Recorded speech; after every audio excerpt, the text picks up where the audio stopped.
Hello. Hello. I'm just babbling along with my microphone off. Isn't this fantastic? I was trying to figure out how long to wait before being like, are you muted or? Oh, my Lanta. Literally 5 minutes of babbling. Yes, I was at church until almost 5 o'clock this morning. And yes, I have no brain power. Oh my God, I love this so much. So let's start that over again, shall we? Uh, Well, hey y'all, and welcome to day 34 of the WSOP and the fourth annual WSOP and All Vegas Poker Daily Spaces coverage. I'm Sherry Pliscota, aka Peaches, and I'll be your host today as long as I turn on my microphone, that is.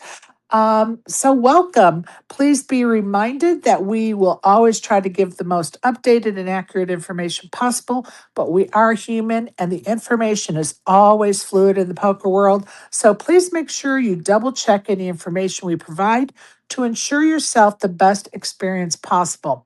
And please correct us when we say something wrong or have the wrong information because we want to get it right. Thank you.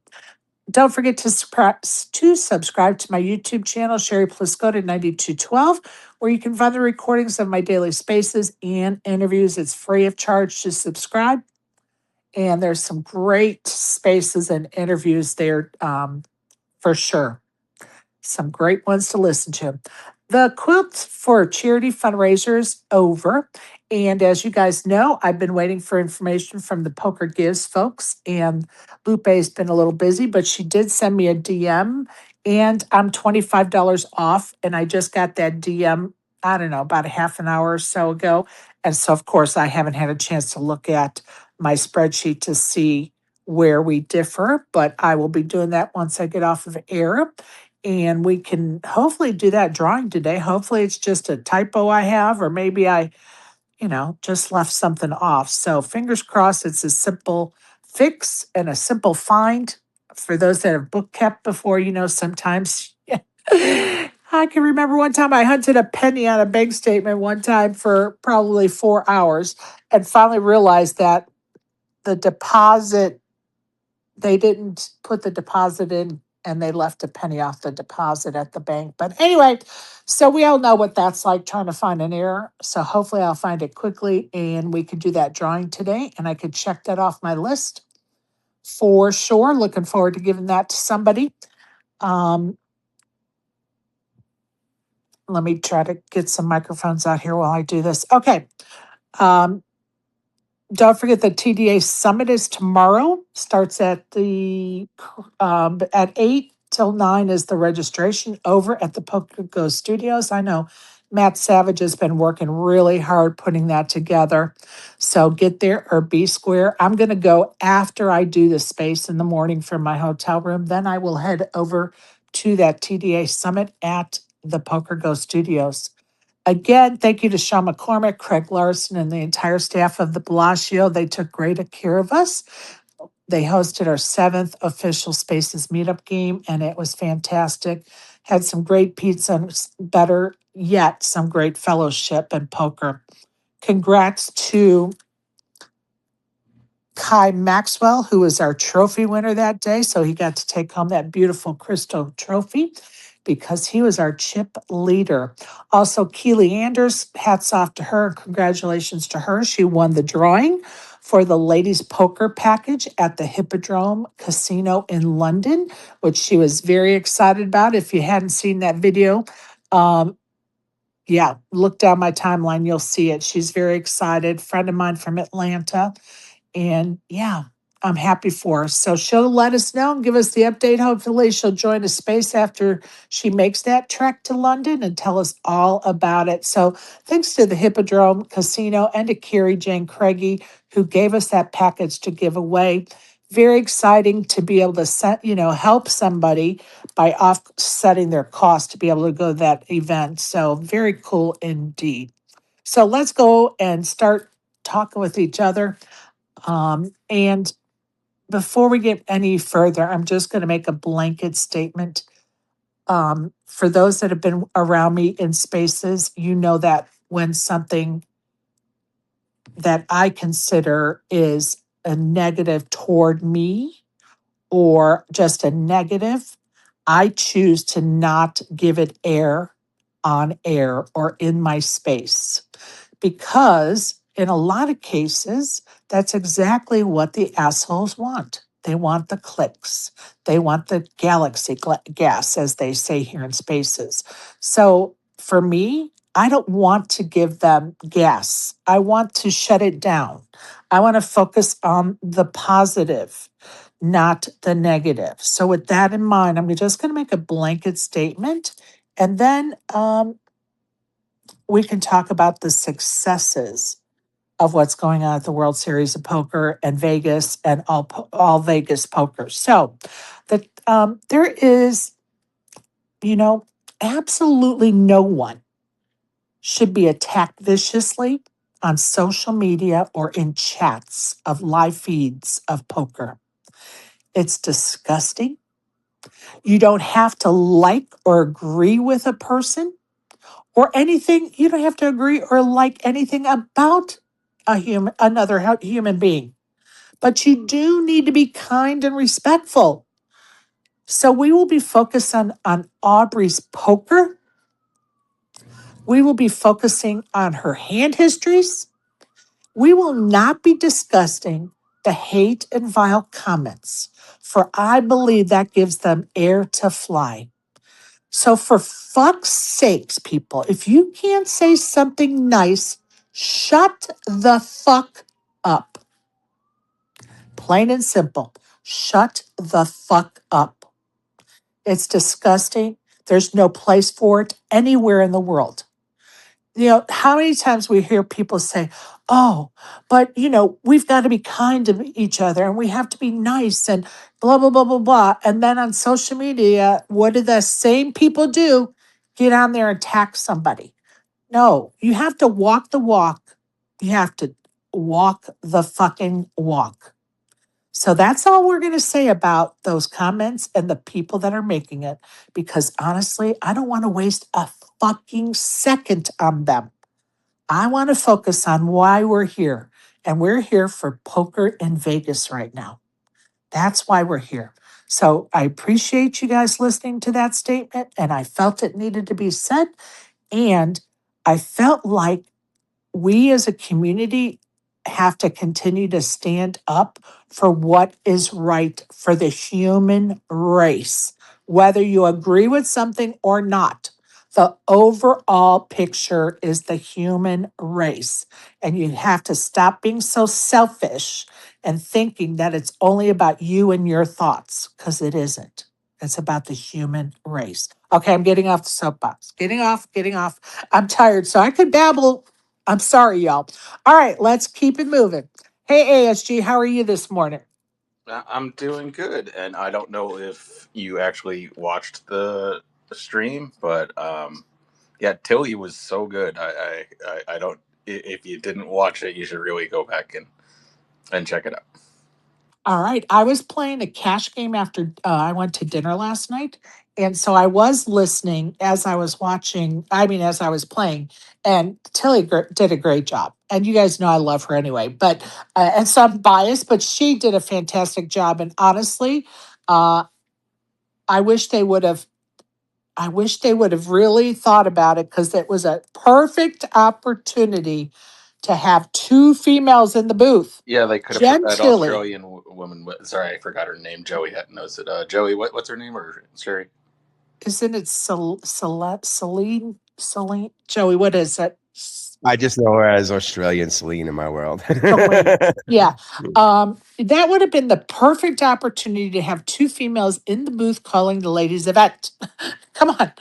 And Jen Tilly is amazing. We all love Jen. Come on. She did a great job. I agree. I didn't watch the whole thing, but I did watch a good bit of it. Totally agree with you, ASG. Totally. Love it. All right. Hey, Software Brian. How are you, pal? I'm great. How are you doing? Doing great. I wanted to get to you in case you were going to be out the door to play poker. No poker today. Maybe tomorrow. We'll see. Probably going to come to the summit instead. Okay. I'm good. I look forward to seeing you. We'll see. I think I get in at like 2 or something like that. Okay. I'm gonna go So late, but I don't I'll I still don't be know. there. I don't know what time they run. Or what's the schedule tomorrow for that? Do you know? Yeah, Matt had it scheduled. Scheduled. Matt had it posted. Hold on, I did take a screenshot of it though. It is 8 to 9 is registration. 9 to 9:05 is TDA board introduction. 9:05 to 10:30 current TDA rule review and clarification. 10:30 to 12:30 key issues that affect poker industry. 12:30 to 1:45 lunch and meet the sponsors breakout discussion. 1:45 to 5 p.m. key issues continued and potential rule votes. Oh, okay. So there you go. Um, yeah, so just everybody know that tomorrow I'm going to try to keep it short so that I can get over to that summit at the Poker Ghost Studios. Looking forward to seeing everybody. All right, Yeah, pretty cool. yeah, very cool. Hey, ExecDec, tell us how you did yesterday, and if you're are you playing today? Oh, it sounds like you're driving home. Good morning. Yeah, hopefully it's not too noisy, but I'm driving home.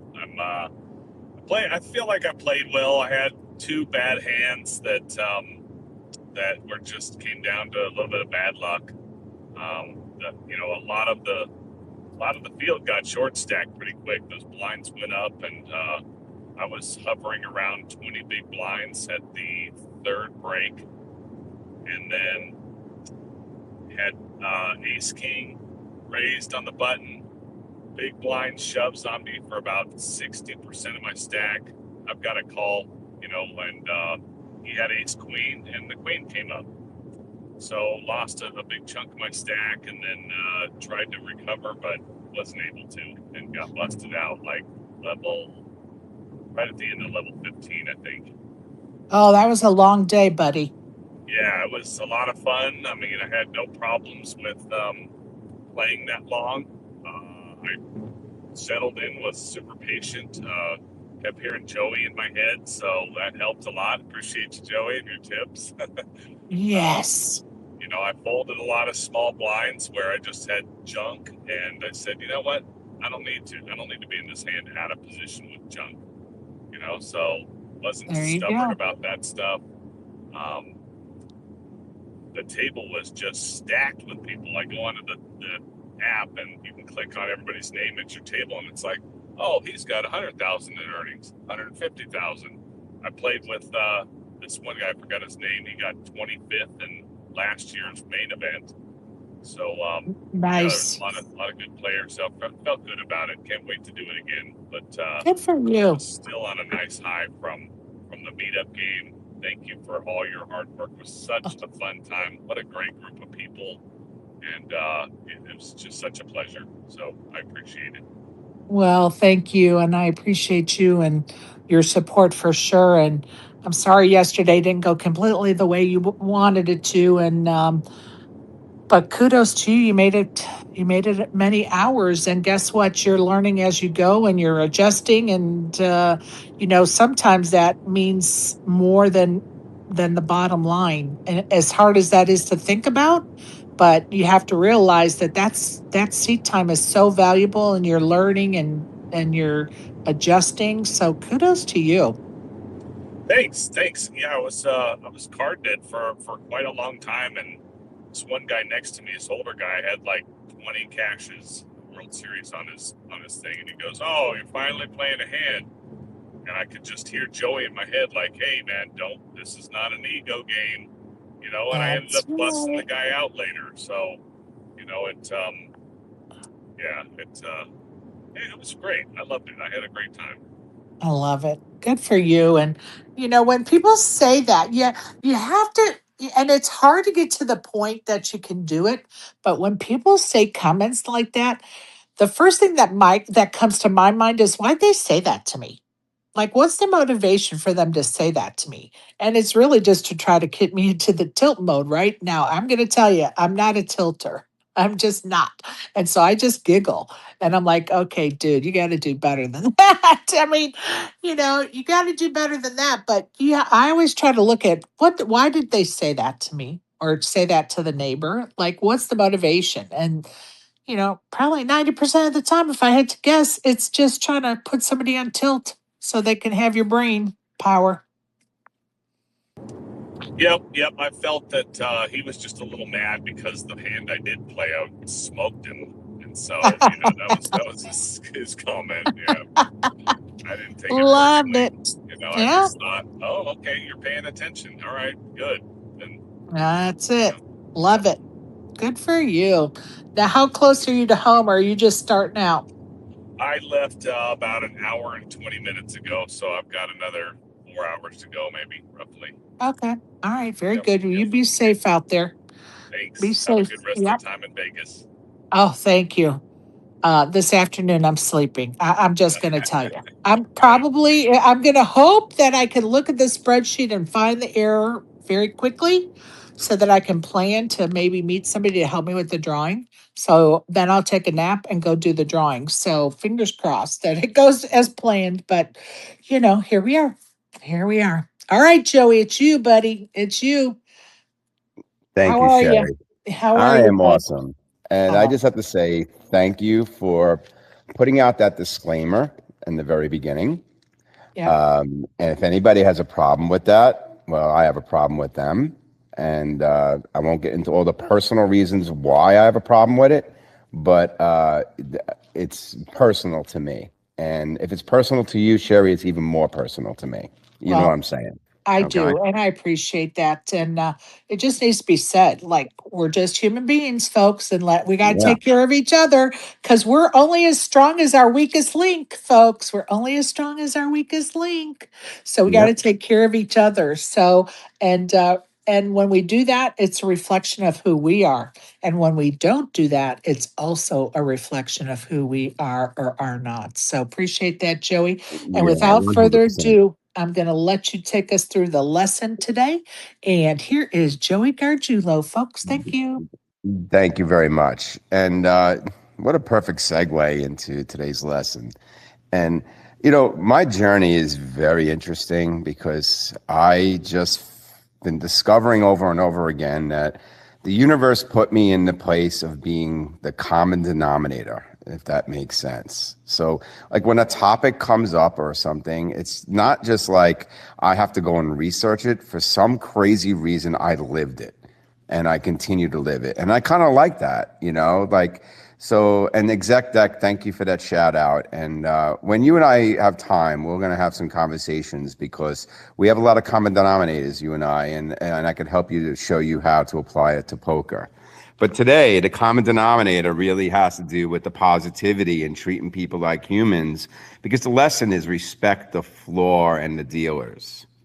So before I can even teach this lesson, everybody has to understand where I'm coming from. Okay, yes, I'm a poker player, but in the dealer's world and the floor world, they will tell you that I am a dealer's player because I spent 3.5 years on the road, traveling, living, eating, you name it, with dealers and floor. Tracy, who is a traveling dealer, lives with me. Kai, who is one of my best friends, is an industry trainer who trains dealers, floor personnel, people in the industry. So this topic is very personal to me because I know the other side, if that makes sense. I'm a member of the TDA, yada, yada, yada. So there's this is where this all comes from. Okay. So when I talk about dealers, flaws, rules, rulings, mistakes, and respect, I'm not just talking from the outside looking in. I'm talking from inside my family. All right. I get the player's side because I play. So I'm the common denominator there. All right. And when it comes down to it, this lesson is just not about being nice.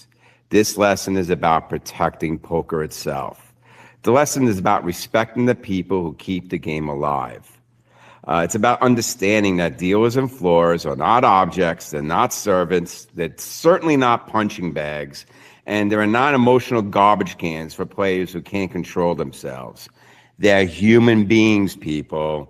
They're somebody's sons and daughters, somebody's mothers and fathers, somebody's friends and partners, somebody's reason for getting through the week. And if we love poker, then we have to love and protect the people who make poker possible. So the lesson is simple. Respect the dealers, respect the floor, respect the process, respect all of the people. Because before we could talk about GTO and blockers and bad beats and how to read the table, we need to really understand that we need to talk about the integrity of the process. Everybody makes mistakes. Dealers make mistakes, floor make mistakes, players make mistakes, I make mistakes, you've made mistakes. The best players in the world have made mistakes. And especially on the job, everybody's entitled to make a mistake. If I was at the table and a dealer made a mistake and I was defending the deal, I would turn around to the person and say, well, you never made a mistake on your first day in the job or even on your 20th day in the job. And there's only one profession that really shouldn't be making mistakes, and that's a brain surgeon. But if they do, you're not going to remember anyway. Okay? It's humanity. Okay? And poker will test how you respond to humanity because it's a reflection of life. Poker doesn't only test how you handle bad beats. It doesn't just test how you handle losing flips. It doesn't just test how you handle getting rivered. It also tests how you respond when a dealer misreads a hand, or when a pot gets pushed the wrong way, or when action is unclear, or when a card gets exposed, when there's a 4-card flop. It's going to test us over and over and over again. All right. And when these things happen, these moments really test who we are as people, as human beings. Okay. That's the real measurement of how we really are as people. All right. Now, the dealers, they're in charge of the game. They're in the box, right? That doesn't mean the deal is perfect. It doesn't mean the dealer can never be wrong. It doesn't mean the dealer can never be corrected. It just means the dealer is doing their best to enforce as many of the rules that they're aware of, and it doesn't mean every dealer knows every single rule.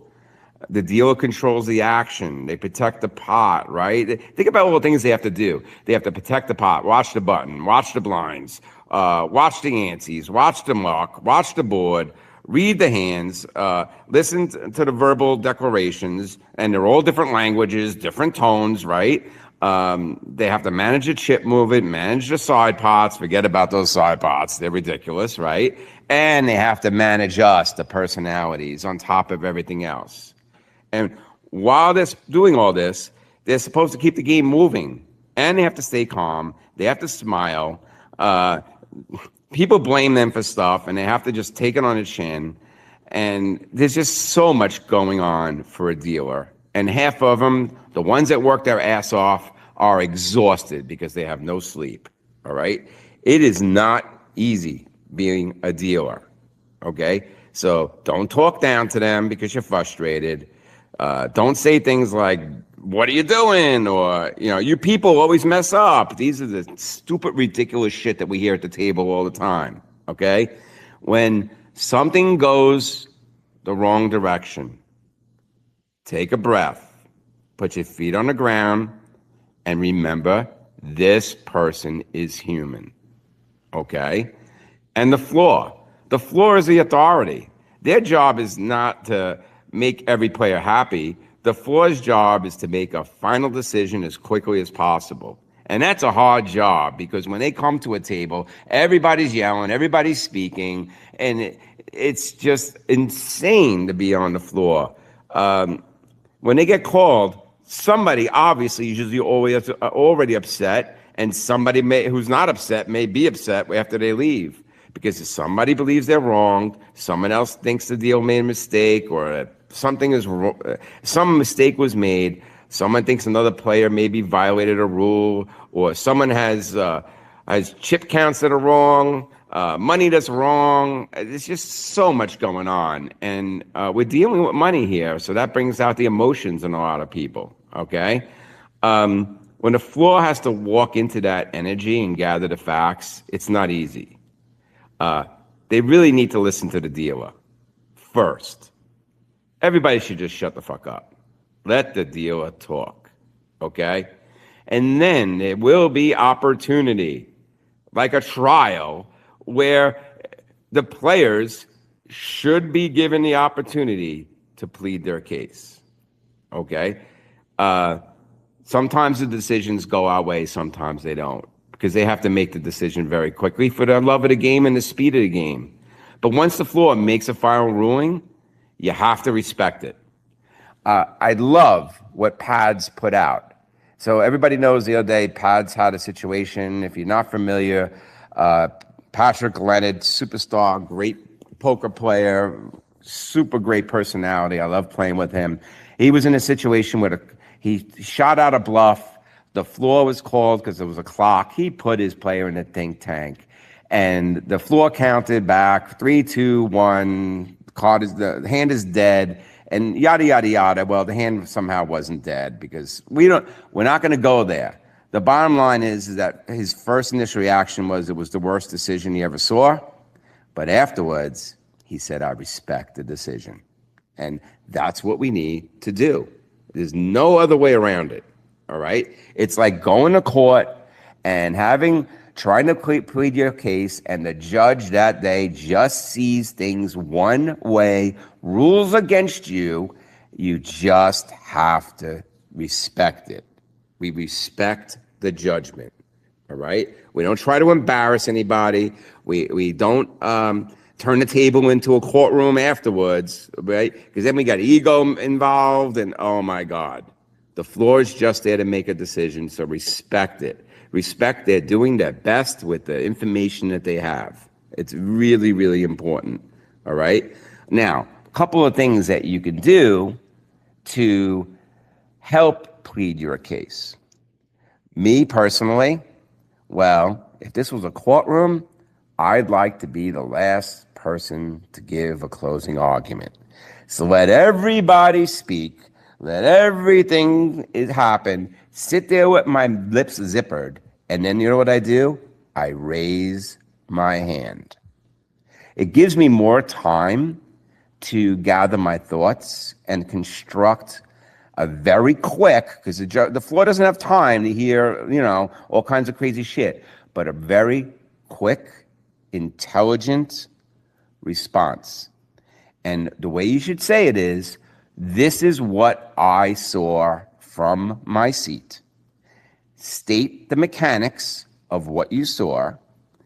If you happen, by the way, if everybody's talking and things are going on, you know what I'm doing? I have a PDF copy of the TDA rules. Or I'm on AI, explaining to AI what I just saw, and I ask AI, give me the exact TDA rule that applies here, and speak in the TDA lingo.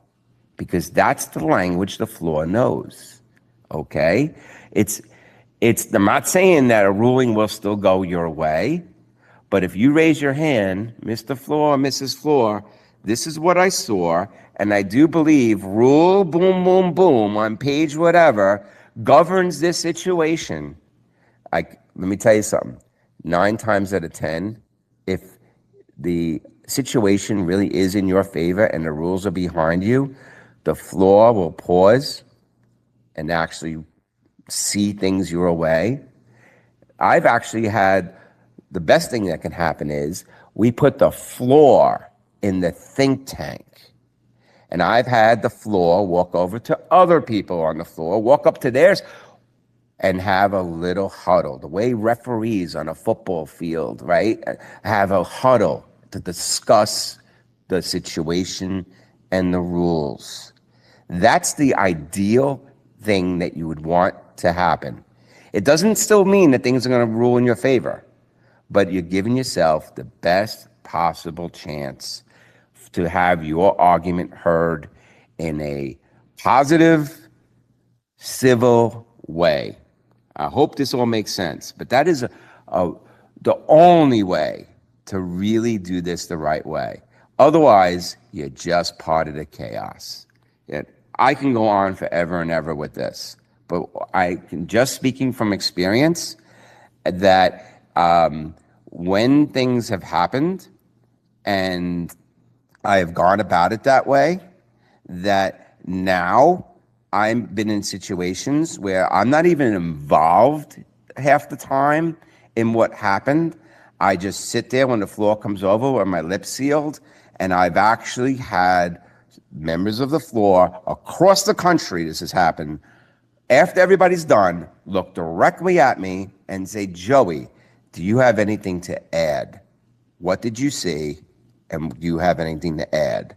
So that's the ideal situation. You want to be a dealer and a floors player. You want to be one of them. You need to establish yourself with credibility, and it does not start with blasting your mouth off, because then you just become part of the noise. We're going to leave that off here, this lesson, because I feel like people have stuff to say about this. So go ahead, Sherry. Appreciate that lesson for sure, Joe.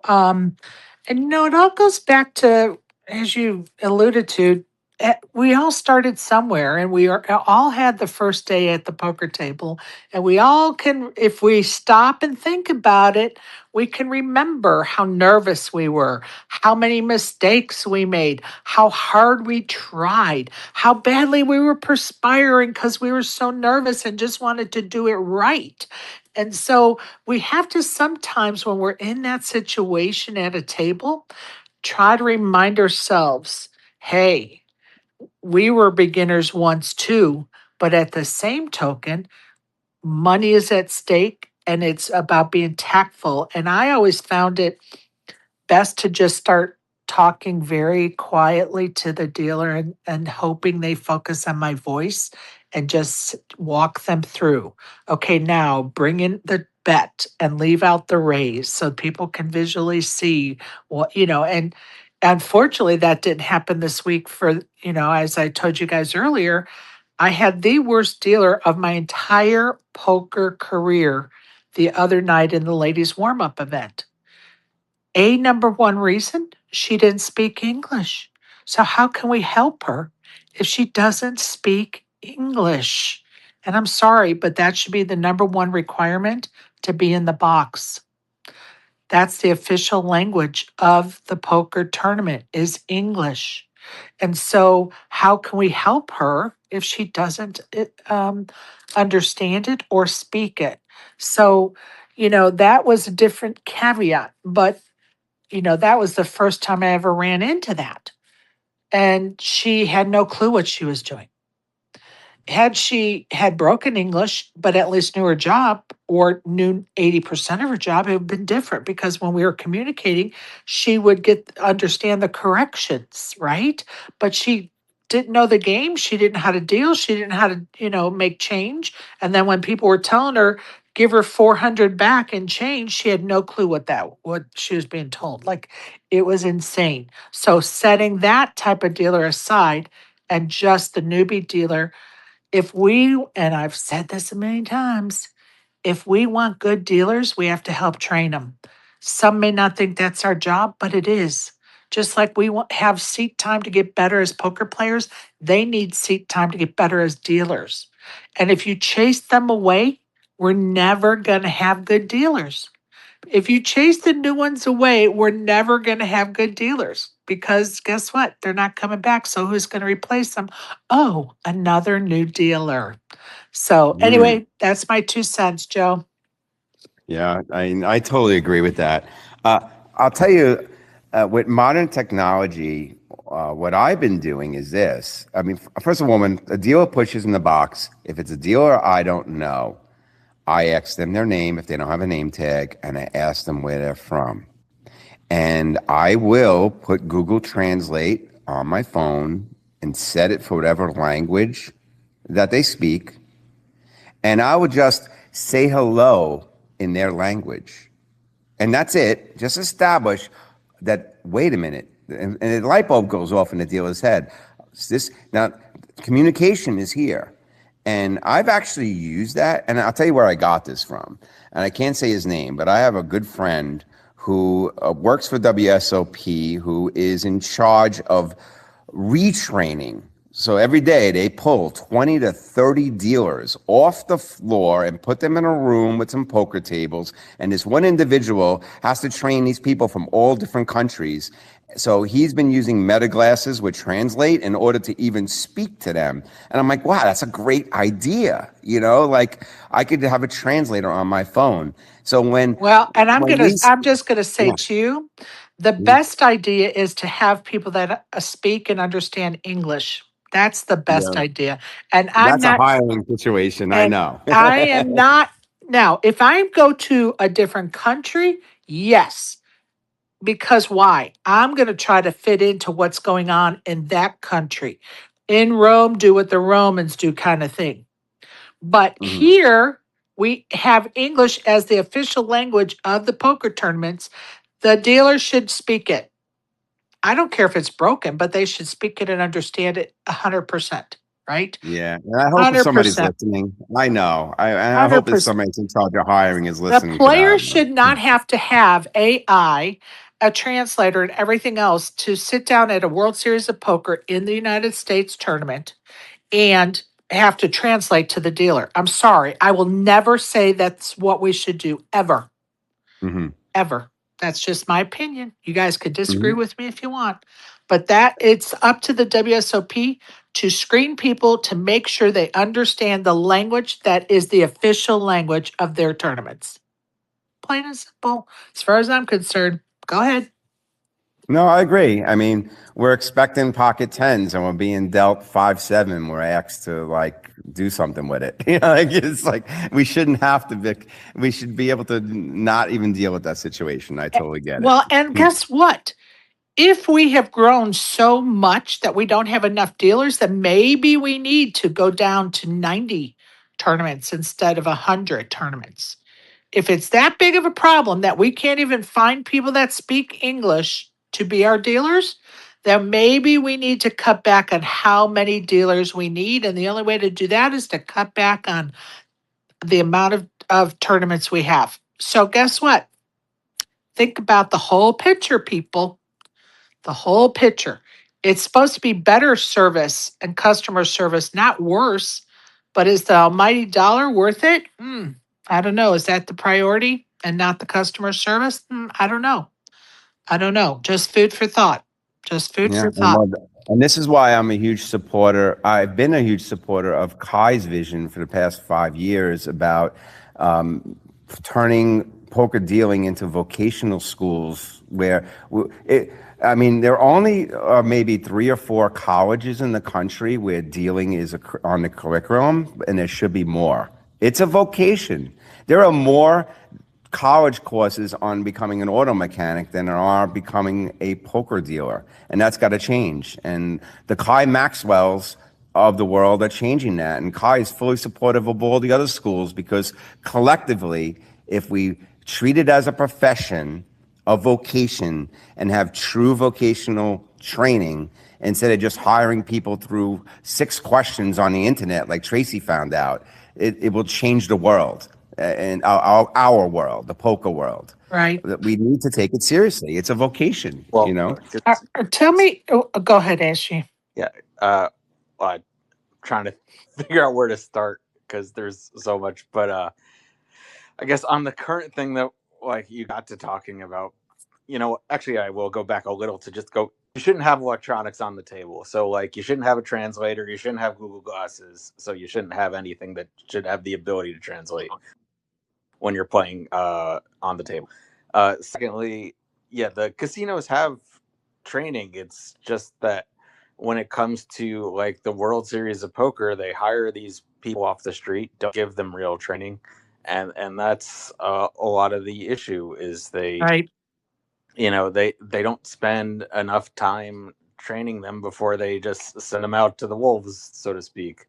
I mean, honestly, who do you think trained this lady that doesn't speak English or understand English? There's no way she spoke to a human being before sitting in the box at the WSOP. Because it would take you 30 seconds to realize that she doesn't understand what is going on because she doesn't understand English. So there is no way she was screened, put in front of a group of people, or sitting with a group of people where they talked about dealing.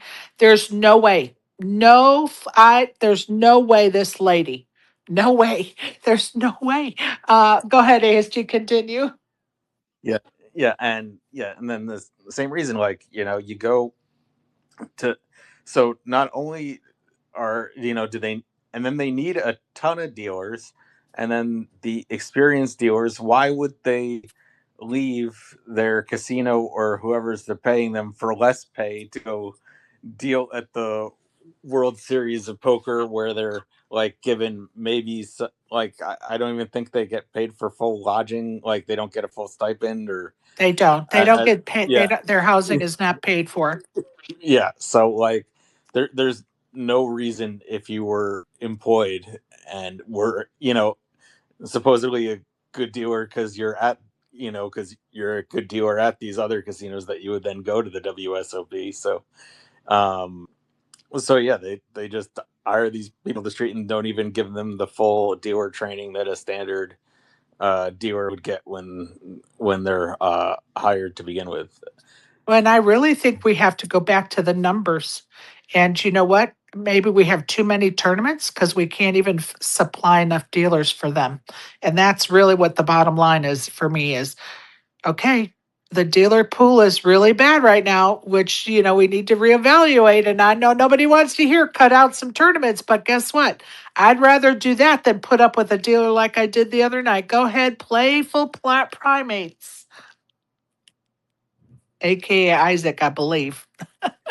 I just want to say that Asimov's a total asshole. I know he's up here on the panel, and I'm here to attack him. We're being kind today. I don't know if that. Oh, are we? Oh, okay. Well, I love Asimov. He's a great person. How's everybody doing? Good, thanks. Did you want to contribute to that conversation? Or are you just interrupting it? Yeah, you know what? I'm going to tell you this much. In the time that I've played live, I've met some extraordinary dealers. And I've met some dealers that I have no memory of for obvious reasons. It's a mixed bag. It's a mixed bag. And my first year, a couple years back, I will never forget how bad some of those dealers were. And I'll never forget that those same dealers followed me all the way back to the bike and to Commerce. I. Yeah, a lot of them actually get trained out here. A lot of them get trained out here. Yeah. And the way they get trained is wild. It's like a little 2-3 month course, get you a little certificate, you official, and go be somebody, right? Throw your ass right out into the fire. But yeah, like I said, I've also met extraordinary dealers. I'll never forget first year that I was at WSOP, the lady who was dealing when I was playing the mini main, she won the industry tournament, Right. like the one that the dealers all play. She had won it that year. Nice. And she was a total fucking magician with the cards, right? Nice. But I think these things are different. When I had started playing poker, a lot of people would tell me stories that they had made their whole bones, like in poker, dealing first. A lot of people used to deal for, to learn the game. A lot of people used to deal to be prop players and stuff like that. All kinds of stuff. So I don't know if that's still the same, right? I don't know if like you said, or like also I think Joey had alluded to, it's like we know there's a big ass amount of people that come in and have to be serviced with dealing. I don't know. Maybe it's just one of those things because it's seasonal. It's not given what it needs, but I mean, there's poker all the time, right? So, like I said, I think there's just too much there for me to have an opinion at the moment. Okay. So I'm not sure why he raised his hand, but go ahead, ASG. Oh, I didn't even think I raised I my was hand. talking shit about Asimov. Sorry, that's the only reason I was. Oh, I didn't even see my hand was raised. But yeah, I also wanted to add, just for the joke sense, as somebody who's been to bartending school, just because you've been to bartending school doesn't make you a bartender. Same thing with your dealer school. I agree. I agree. And I think we have to look at the bigger picture and say, okay, so why are we at such a big struggle with these the dealers? Why is there such a big struggle? And it's because we need so many. Well, how do we not need so many? I mean, that's really Well, the question we need to ask ourselves. Go ahead, ASG. yeah, I would say three things: lack of training, lack of pay, and what was the third thing? Yeah, but we'll just go with mainly. Oh yeah, lack of training, lack of pay, and people still keep showing up. So if people keep showing up, then we have voted with our dollars that this is acceptable. Which is true. Very true. We keep coming, but I'm going to tell you, I feel like there's becoming an air about that change. I don't know if anybody listened to Nikki P's rant I should that do. he was talking about, not playing at the WSOP, that he loves the WSOP, but maybe we as a group need to start playing elsewhere because they're just not putting out a good product anymore. Now, I don't agree with that. I say, and I do believe that people have that attitude. And I think it started last year, quite honestly, that they're focusing more on the Wynn, the Venetian, the Aria, the MGM, the Orleans. They're focusing elsewhere. And the big names, like last year, we had Andrew Moreno on our Team Spacers Fantasy League team. And I think he played one or two WSOP tournaments. That's really unusual for somebody that's an established poker player like he is. Chewy's not been playing many WSOP events this year. So I think that change is coming about, and I think it really started last year. And there are people that are just fed up. I love the WSOP, absolutely love it, and I think they're doing a lot of things right. But there are some things that they're either choosing to ignore, or somebody just can't come up with a solid solution. That doesn't mean eliminating some tournaments because we just can't get enough dealers. I mean, paying people more, providing housing so that it's more attractive for the hometown dealers to come deal, seasoned hometown dealers to come deal. There's several ways to look at it, but putting someone in the box because they're a warm body is never the solution, for sure. Just not. So, Isaac, did you have something else you wanted to add, buddy?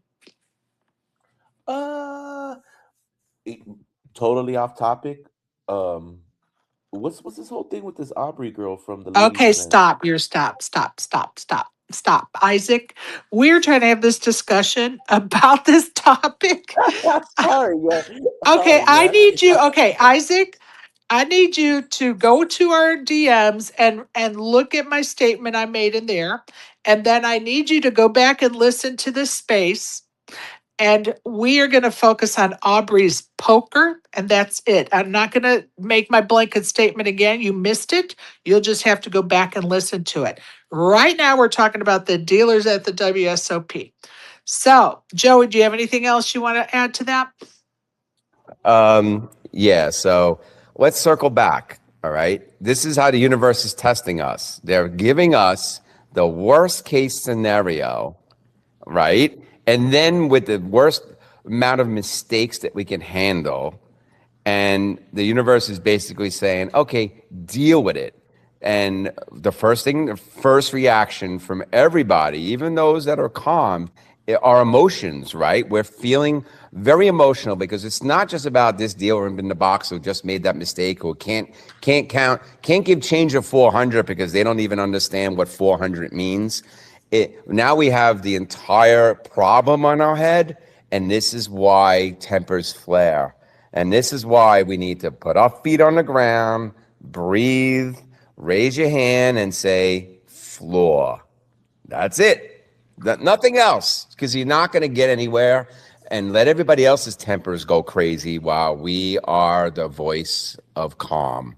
Be the voice of calm, everybody, because we can't change the world overnight. This is life, right? This happens in life. It's happening to us, but we are really being tested here.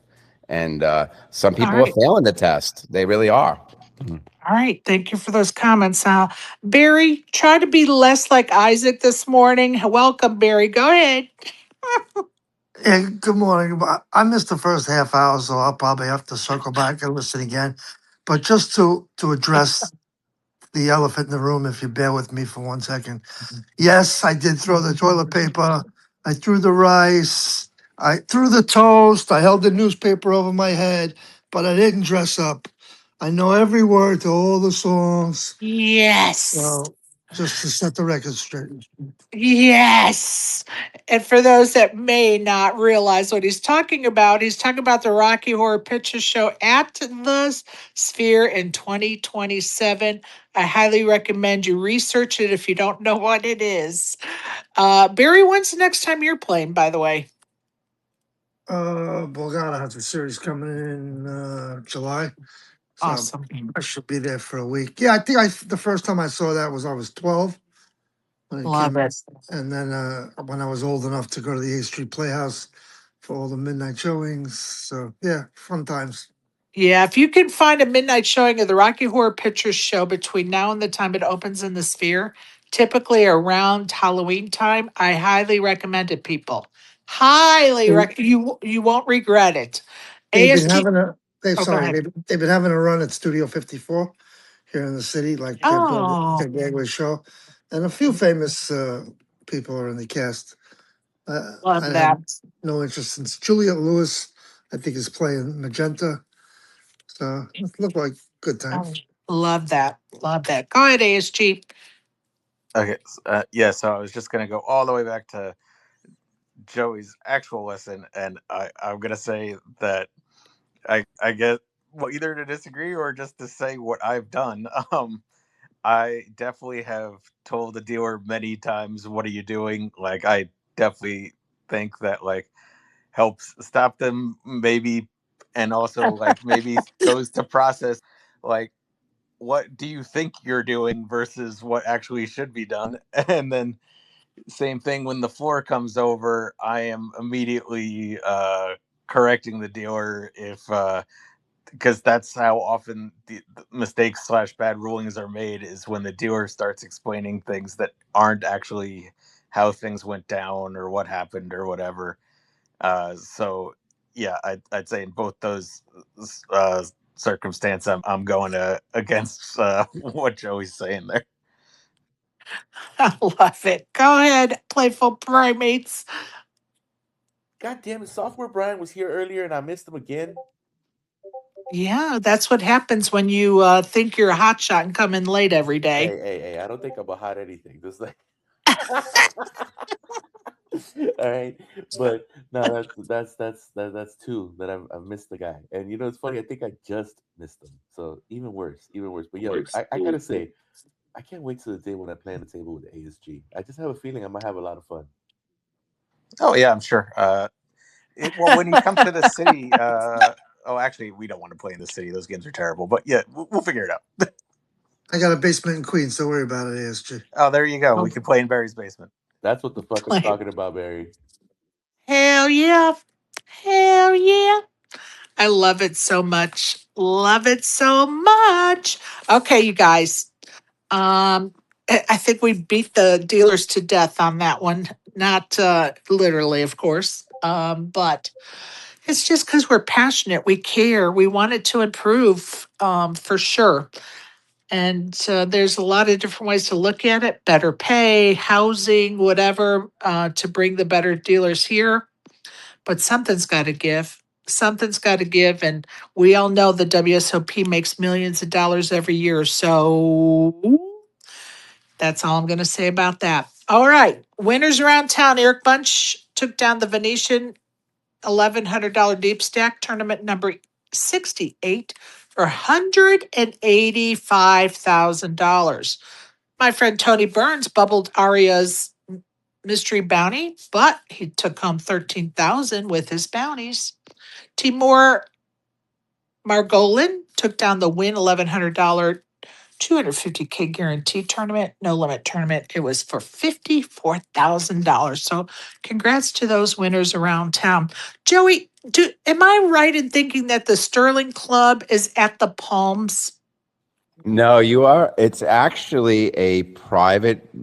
So when you are at Westgate and look across the street towards the Strip, towards Sahara, there are these huge, luxurious, high-rise buildings. That's the Sterling Club. It's a gated condominium complex.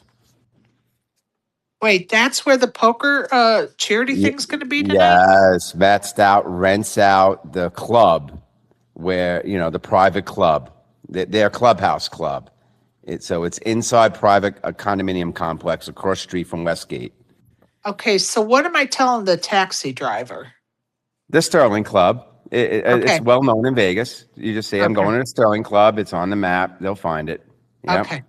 Okay, thank you. I don't know why I was thinking, what is the penthouse banquet room or whatever at the Palms called? Do you know by any chance? No, I have it. I'll remember it, but it's not that. Okay. So it's, Okay. yeah, but it's For not some in the reason I have casino at that. all. Yeah. Okay.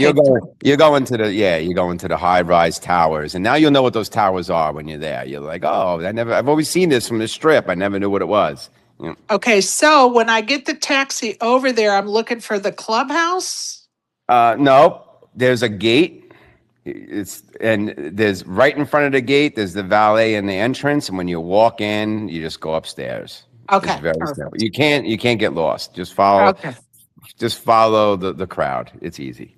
Okay, perfect. Are you going?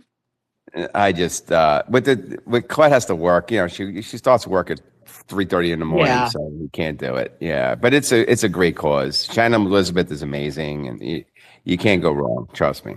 Yeah. So what we're talking about is Matt Stout's fundraiser tonight with a charity series of poker company is going to be at the Sterling Club, and it's benefiting her Rhino movement, right?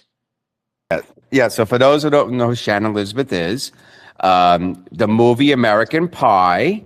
Okay, Nadia. She played Nadia in American Pie and all the American Pie movies. And she is very passionate. She has a charity that helps protect the rhinos in Africa because God knows they're being sought after because, believe it or not, their horns can be melted down into something that people believe is an aphrodisiac. So they have been hunted, especially the black rhinos, which are already rare. So it's a great charity, great cause. You'll get to rub shoulders with movie stars and poker pros and CEOs from all over the place. It's really cool. It is cool. And Matt does a great job with it for sure. So I am looking forward to it. I think this will probably be my fourth or fifth one of his events. I started going to him he was looking for photographers when he first started. And so I've just volunteered and took pictures for him I don't know, I think I did it at two different ones, which was a great experience for me. And that's back when Lexi was still working with that company. So yeah, anyway, if you can get there, be square, come see me. It's a lot of fun. All right, Isaac, what you got? In all seriousness, Shannon Elizabeth, she's a pretty passionate poker player herself, isn't she? Yes. I remember her being around. She was one of the first celebrities that I had heard. Oh, Shannon Elizabeth. I was like, Shannon Elizabeth plays poker? Fire. Yes. Pretty cool. Pretty cool. So she's out here trying to protect the rhinos. That's a pretty decent cause. Yeah. Looking forward to meeting her for sure. Should be a fun night. Hell yeah. Should be a fun. Take some pictures. You got that right. For all of you Japanese food loving folks who have gone out with me for Japanese here in Vegas before, yes, you're going to be jealous because I did go back to our restaurant last night. They reopened, got some details about what took place. For those that don't know, I'll recap. There is a Japanese restaurant that I will not mention the name of here on our space because it's so little that when I come in town, I want to make sure I can get a seat there. So we keep the name secret unless you go with us after the meetup game. That is like our spot to go to. So then you'll learn the name of it. But anyway, we did say, just for the record, we did say the name of it the other day because back in February, somebody drove through the front window of the restaurant. And so it's been closed since February and it just reopened this past Friday. I had the pleasure of going there last night, it was delicious, but unfortunately, and this is no disrespect for my cook last night, but I didn't have tiger. And I'm just going to tell you, there is a difference. The cook that I normally request is the owner, and because I was the last minute reservation, I couldn't get a table with him. But his brother-in-law cooked for me yesterday. It was delicious, but it just wasn't tiger. But it's open, people. It's open. It's open. It's open. So I'm happy for them. And as far as some of the details, he said that the lady crashed through. She was not drunk. She was not high. And she never got out of the car to check on any of the people inside the building.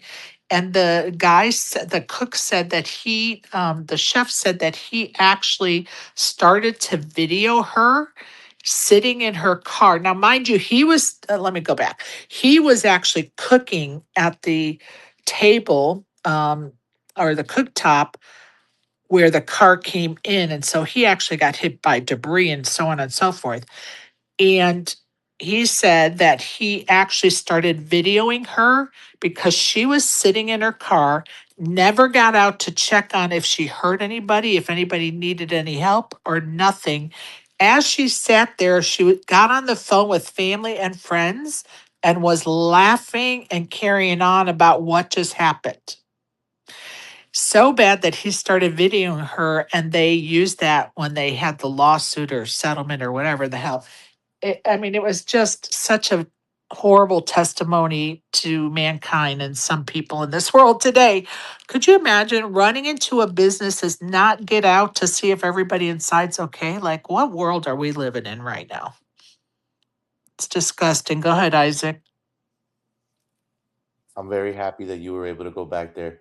Sucks you didn't get Tiger. It's okay. We're gonna get him in December. We're gonna get him in You got December. that right. You Yep. got that right. So that's crazy though. So she crashed in and then she just got on the phone and Yep. was like, "You won't believe what I just did." Haha. Right? Yep. Like what the fuck? Yep. Oh my god, yo. Humanity. Like, it's nuts. Like, don't even check to make sure everybody is okay. Like, I don't get it. Well, I what I don't don't get get it. I is don't get somebody who's it. not under the influence crashing through a window of a restaurant. That's the one I'm still kind of Well, if yeah. you think about the way the restaurant is in that little shopping center, she was coming straight in toward the restaurant and she probably was on her phone and was distracted and not paying attention and just kept going straight instead of turning to go, to the right to find a parking spot. Yeah, that sucks. That sucks. But good on my man Tiger that he got back up. I Fucking know legend. that's right. Fucking legend. So cool. No. I know. I was happy to go over there and support their reopening for sure. Glad they're back. And And for those the of you chef was curious, so fun. and for Go those of ahead. you curious what Sherry's talking about, she's talking about Yoshinoya Beef Bowl, y'all. It's right off the strip on Tropicana. It's on the east side. Yoshinoya Beef Bowl. Amazing. I'm just going to tell you, he's lying, and I respect that because he's trying to save our spot, not blow up our spot so we can get a table when we want one. That was a perfect timing, I might add. That's hilarious. Okay. Anybody have anything they want to bring up, ASG? Do you have something in mind? No, I just know that you are my number one tracker. You're my Oh, tracker. uh, let me see. While I was watching the stream, I found the chat is very good at knowing what the correct play is when they know everybody's cards. Let me see. I love it. Oh, Rigby found it. Speaking of dealers, Rigby found another just thing where I guess the dealer, this one was interesting, just an interesting move. Uh, just dealt the flop and then, or sorry, had the burn and the flop ready to go with a chip on the cards. I just Yeah, the said, nub, the stuff. Yeah, the nub was sitting on the table instead of being held by the dealer, and yeah, I thought that was just funny, really, almost comical in terms of that error. it never ends. Like it never ends, and I hate that because we also have a lot of dealers that are doing a great job, and it's really sucks that we have dealers that are that are really messing up, so to speak. And it's unfortunate because we literally have hundreds, if not thousands, of dealers doing a great job. Um, and speaking of that, did they do away with the rating system? I haven't heard. Has another dealer of the day or week or whatever been named since the first one? And the first one wasn't even the first one, so I think there's, I assume they're still doing it, and but yeah, I'm with you. I heard of one dealer, but I thought they were doing like one per event. So I it felt like they just highlighted this one and then like, oh yeah, technically it's still happening. I don't know. Yeah, I haven't heard another thing about the dealer. Yeah, there it is per event. I don't know if they've stopped doing it, if the app's not doing well, or because it was a new addition to the app, so they were working out the bugs. I don't know. I haven't heard anything else about it. Interesting. Interesting. Very, very interesting. Okay, let me go down the list of what's taking place over at that WSOP we love so much. At 10 a.m., event number 72, day 1A, the mini main has that flight at 10 a.m. Also, event number 73, day one of the 5K six handed no limit tournament. At 1 p.m. is event number 63, day two, $1,000 mystery millions. And of course, they had record breaking numbers. So is poker really dead? Alfredo Sosa is in first place with 10.4 million, and NOAHI 94 is in second place as far as chip stacks are concerned with 10.1 million. There's 10 million in the prize pool, 22,811 entries, 1,236 remain in that mystery millions. At 1 p.m. is event number 70, day three, the 10K pot limit Omaha. Eight-handed, 7.7 million in the prize pool, 836 runners, 37 remain. I'm sorry, 1.3 million in waiting for the winner. Michael Mizuraki, the grinder, is in first place with 5.7 million. Zarvan 13 has 3.7 million. Jesse Lotus is in third place with 3 million. Some others in it to win it: Ryan Reese and Kristen Foxon. At 1 p.m., event number 71, day two, the $2,500 mixed big event, seven handed, has 858K in the prize pool, 386 runners, 99 remain with 182,000 waiting for the winner. Antonio Sermet has 528,000 and is our chip leader. Julio Bellucio, I believe, has 480K. Still in it to win it, Rob Mizuraki in 18th position, Kahara in 27th position, and most importantly, one of our horses for Team Spacers, Bryce Yockey, is in 36th position out of 99. So good luck to all those folks.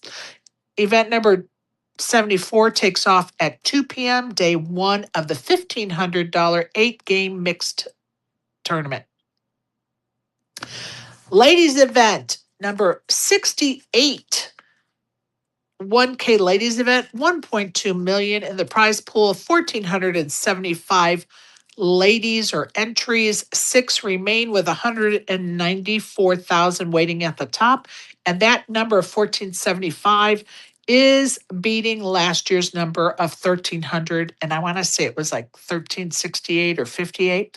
Emily Spencer is our chip leader with 10.3 million. Sky Chen has 5.5 million, and and our fellow spacer, and she was with us the other day. So we're just going to claim that she's got spaces run good, because Caitlin Comiskey is in sixth position with 1.8 million in chips. And I did get to see her play a little bit yesterday on that stream. And, she had some all in hands that she won at the most pivotal time. So kudos to you, Caitlin. Good luck. Anybody got any comments on any of that stuff? Go ahead. Whoever had their mic on, was it ASG or Joey? I wasn't looking.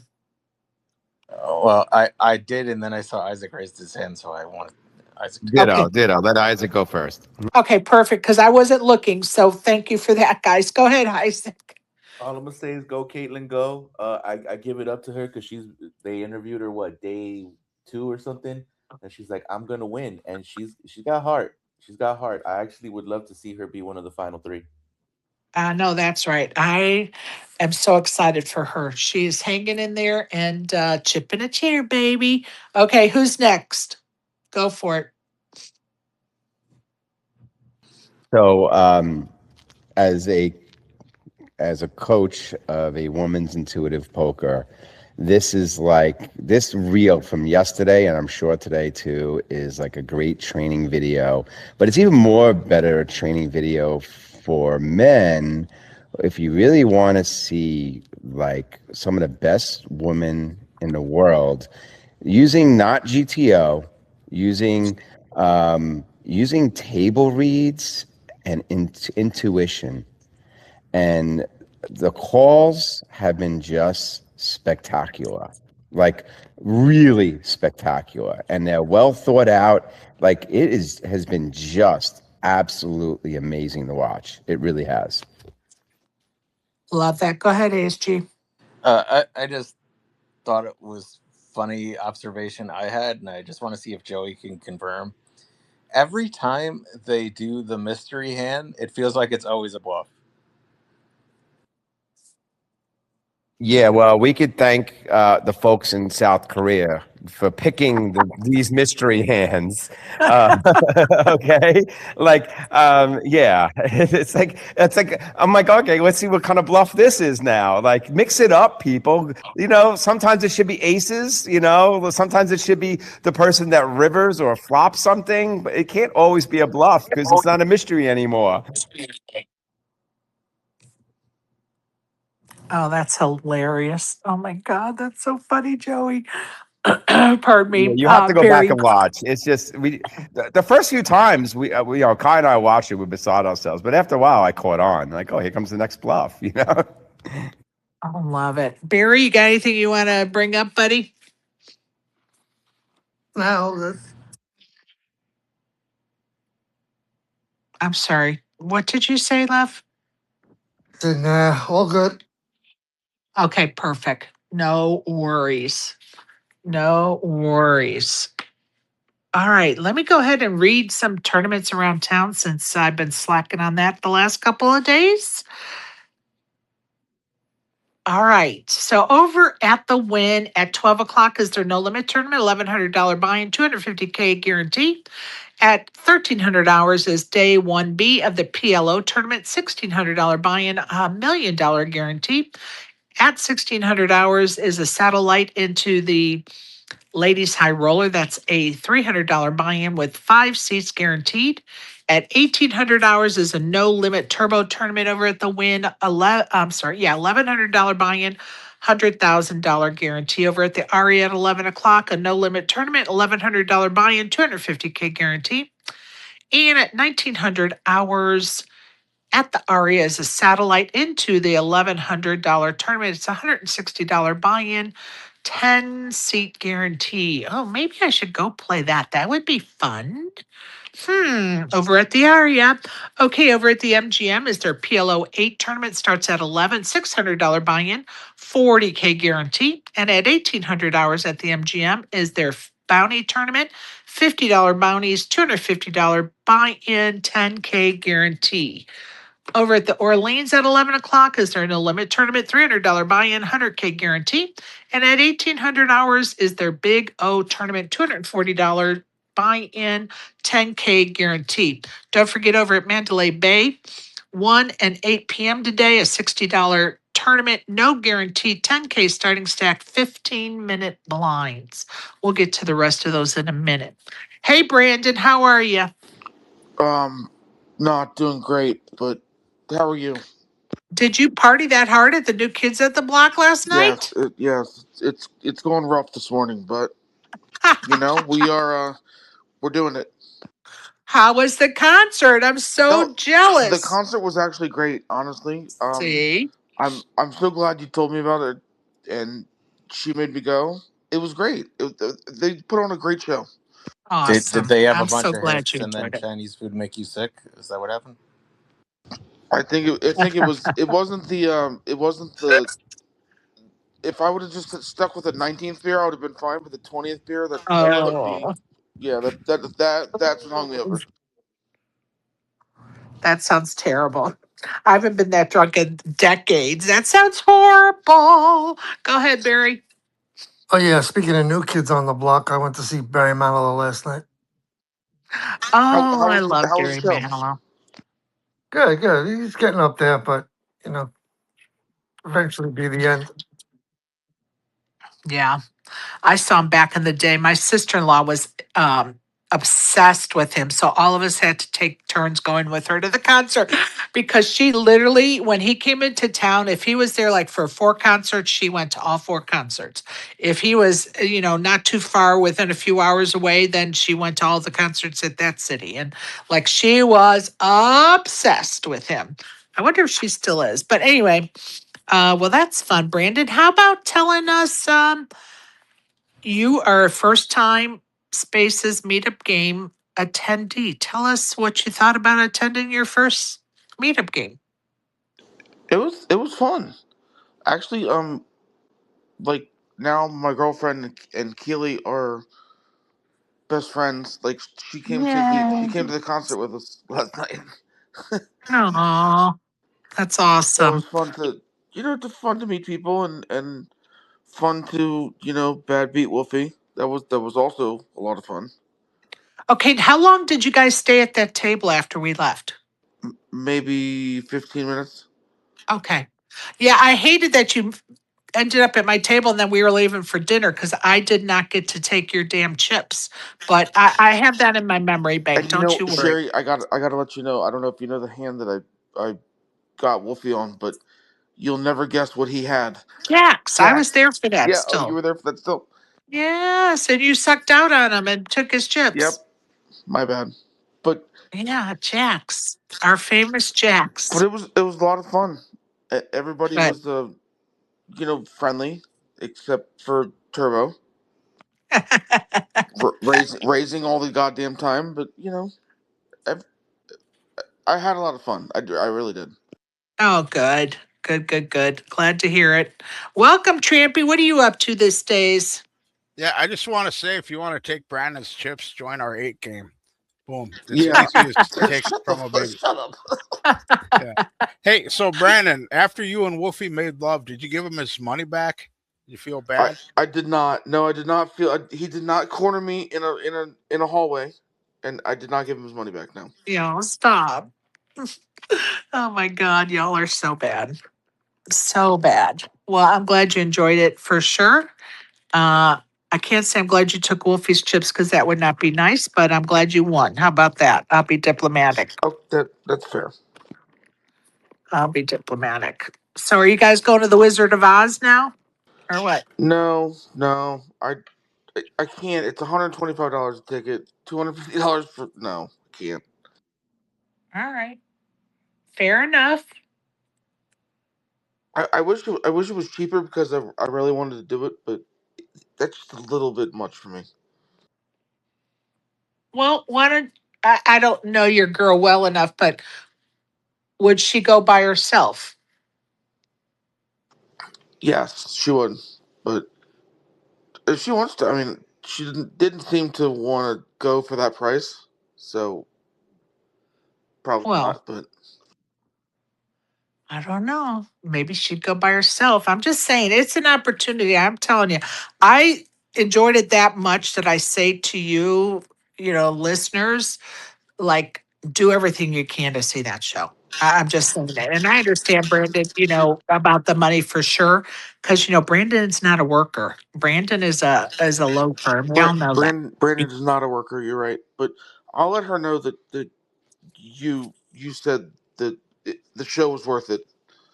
It honestly is, even if she has to be, go by herself to make it more affordable for you guys. Um, but certainly I'm not trying to pressure you into do something you don't want to do. But anyway, you guys get the point. Well, that's a couple hours. She didn't have to be around me, so that's a double win for her. I would imagine. Well, I got something for that.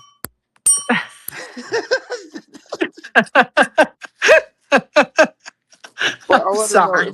if Oh shit. are you going while you're in town? I am not. I've seen it already. Although I had a friend that was going to go and then her husband ended up coming because if he didn't come, then I was going to go with her because I was like, I would definitely see it again. But I didn't have to. Her husband ended up coming with her anyway.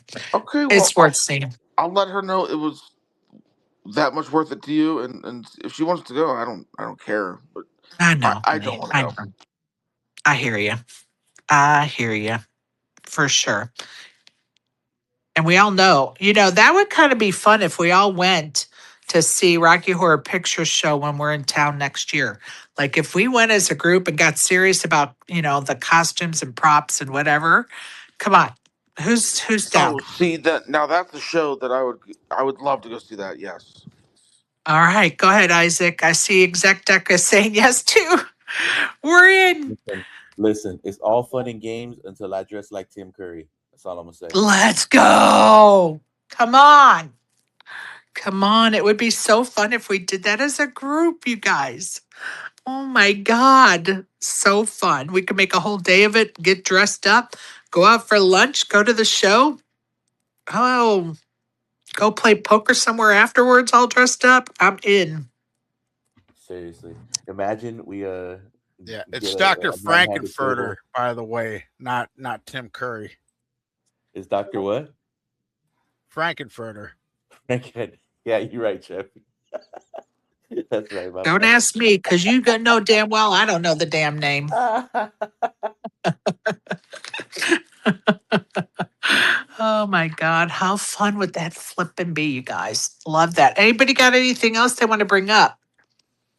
Now's the time, people. Now's the time. I If noticed you want. I noticed the title change to the space, and I wonder if that was about a blanket statement. But Yes, it was. So okay, you need to go back and listen to it. I am.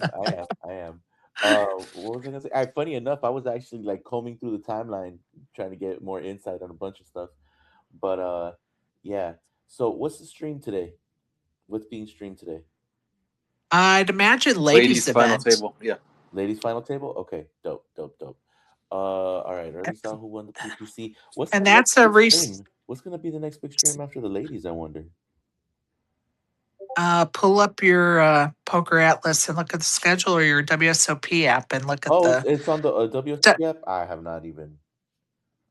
Oh my God, this guy. Yeah. I have it. Okay. Main event starts July the 2nd, which is only a couple days away, but there are some tournaments between now and then. Go ahead, Joey. Okay. So, Isaac, the answer to your question, the next up will be the 10K PLO Championship. And the one that Mike Mizoraki is currently the chip leader in. And you know what's amazing? Those of us that watched the stream last night, and when the ladies event was on break, instead of going to reruns of the 2003 WSOP main event, we actually got to see a couple of really cool things. We got to see a Brazilian team win the tag team event So we went to footage for the tag team for like 15 minutes, which was really amazing. Right. And Okay. and I kudos to Stapes because he was when they would leave the ladies event to go over, they had cameras on Mizrachi, but what they did very classical was they just did like highlight hands, and Stapes got to call some action with that. So I felt like I was immersed in the arena for the first time, as opposed to Good. being lost watching it. So That's they good. needed to do this from day one, but they finally figured it out. You know what I mean? Yeah, they're refining. Yeah. I feel like they're refining their whole get down, which is really cool. Yeah, it's been a lot of stuff lately too that I've been seeing on the streams. I like when they do the cutaways to other stuff. I think that's pretty dope. But hell yeah. And hearing that Stapes isn't just, overdoing it or, phoning it in, I like that because Stapes can be really fucking funny too.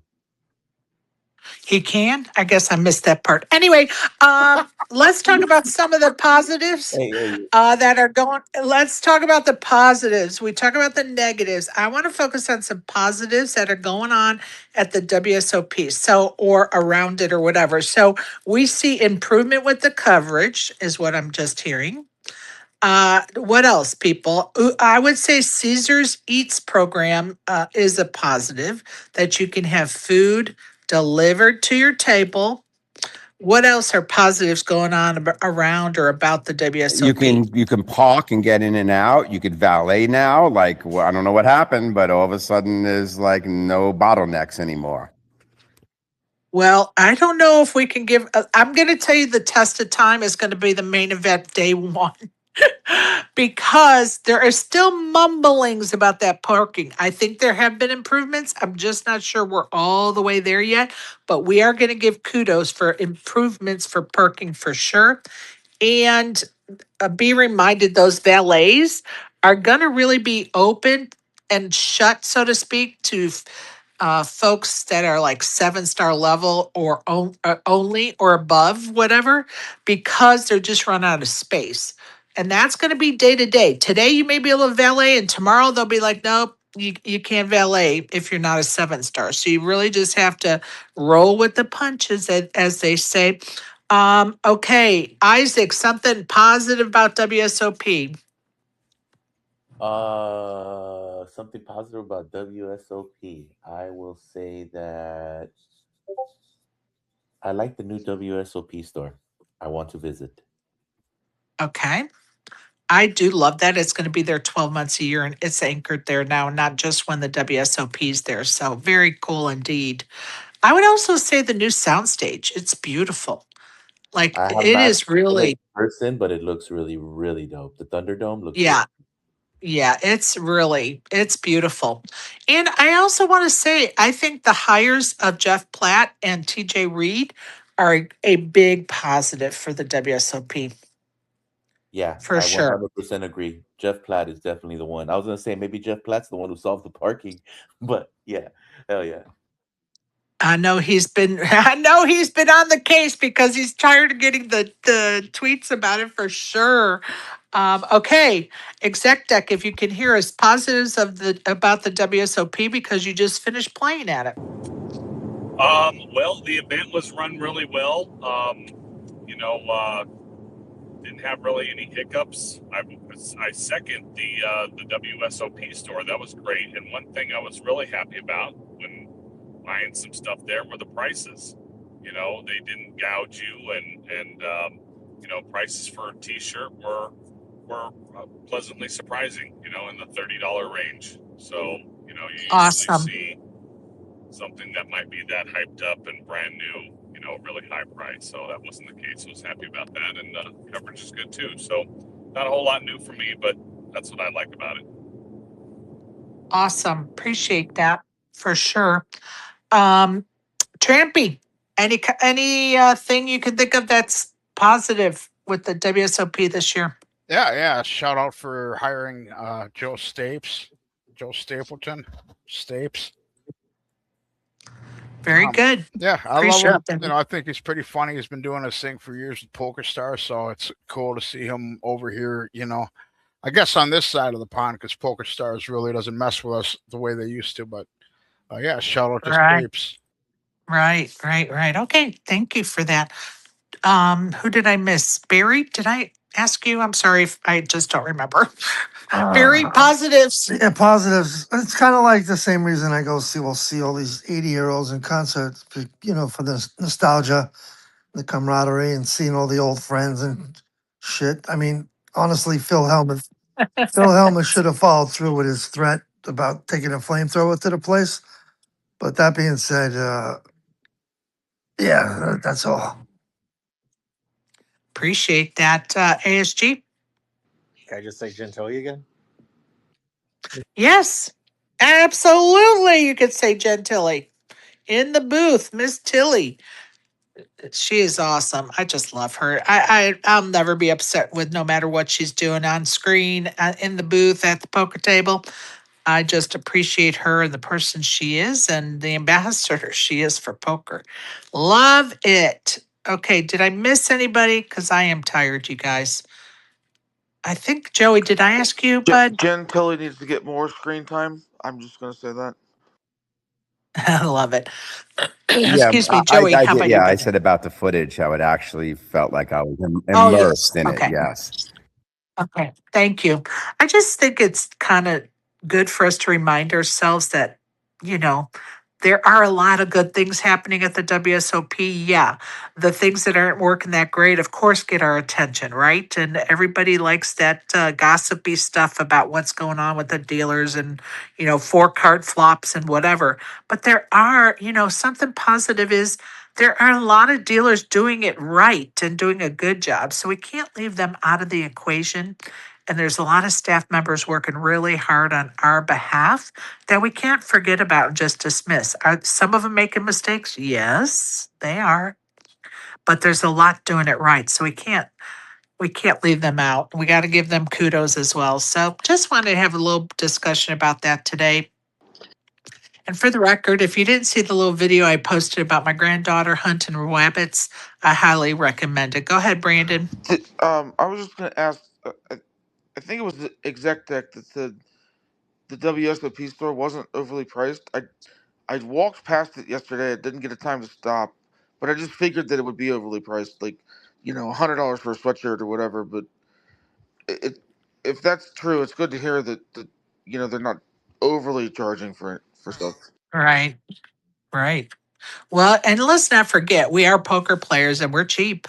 We want the free hot dogs, and we'll put $1,000 on the poker table and blow it. But God forbid if we pay $1 for a hot dog, Sure, right? So go ahead, yeah, I lost $500 on the craps table in fucking 5 minutes last night, but I don't want to pay Yeah, $100 for a sweatshirt. I know. I get it. Go ahead, ExecDec. Yeah, just to reiterate on that, the prices were great and the quality is really good. I bought some shirts for the meetup game prizes, and I went back and got my own shirt, and it's just like the thickest, nicest T-shirt. So prices are low, but the quality is top notch. So yeah, I'm really stoked with that. So definitely recommend if you're looking to get anything, then check it out. Well, and I second the thing about the quality because I was gifted a T-shirt by ExecDec, and it's really sweet. As well as he brought some T-shirts to give away for Splash the Pot items, and they were all like retro design, and they're awesome. Like their choices of designs right now are on point, and the quality is very good. Like I was like, oh shit, that's a cool one. No shit, that's a cool one. Like very cool. And Sherry, Yeah, the retro are really really cool. I definitely agree with that. It's last year there was a lot of corny stuff and I really wasn't into it much, but this year some really cool stuff. So Yeah, for sure. I agree. Go ahead, Brandon. did you say that store is going to be open 12 months a year now? Like Yep. not just Yeah. for that. Oh, I didn't know that. That's cool. I'm going to stop by Yeah. there in the next couple of days and get some shirts. Yep. They're going to be open 12 months a year, which I don't know why we haven't done that before because as poker players, that store, people are going to buy stuff there 12 months a year when they come to Vegas. Like, I can't believe that it's the first time, or maybe I just didn't know we had one before. Um, I'm like, why is it taking us so long to have a store open 12 months a year? Especially when I don't even think there's an online store either, or it's limited. I think I may. I don't think there is. I went looking for it just to get something. I was going to buy some shirts ahead of time, but yeah, there's nothing online. So that store is really a good idea. Yeah. It's nice. Opens at 9 a.m. Got everything that other retail WSOP store has. So one's crowded, go to the other one. It's right around the corner. Right on. There are two right now. That's what he's referring to. Yeah. Go ahead, Joey. Yeah, so when we saw the store open, the one thing that popped into Colette's mind was the makeshift store that you all know, which is at the Paris entrance. Well, Yeah, the every pop. year when WSOP ends, stuff usually goes on sale for 50% and 80%, and I'm wondering if we're still going to see those sales since they have a permanent store for the merchandise. Yeah, Good so that's maybe good the only question. downside is that, those of us that love to get shit on sale may not be able to get the 50 and 80% discounts anymore at the end. Right. It'll be interesting. They still may do it because they don't want to move the stuff. They still may do it. And you Right. don't know if it's like who owns what, and because it'll be interesting. Let us know. Let us know if they end And up I doing that. double what ExecDec said. You're talking about like Adidas products. Like this is who they contracted with to make their stuff. Like it's high end quality. Even the jacket, if you're lucky enough, the jacket that D-Negs has been wearing, you can buy that jacket. I mean, you're probably going to spend $400 for it, but it's available for anybody to purchase. So people are buying them now, which is really, really cool. Very cool. Okay, I see a new listener. Anyone Markets, I'm going to bring you up. Don't disappoint, okay? Don't disappoint, please. All right, welcome. Anyone Market, welcome.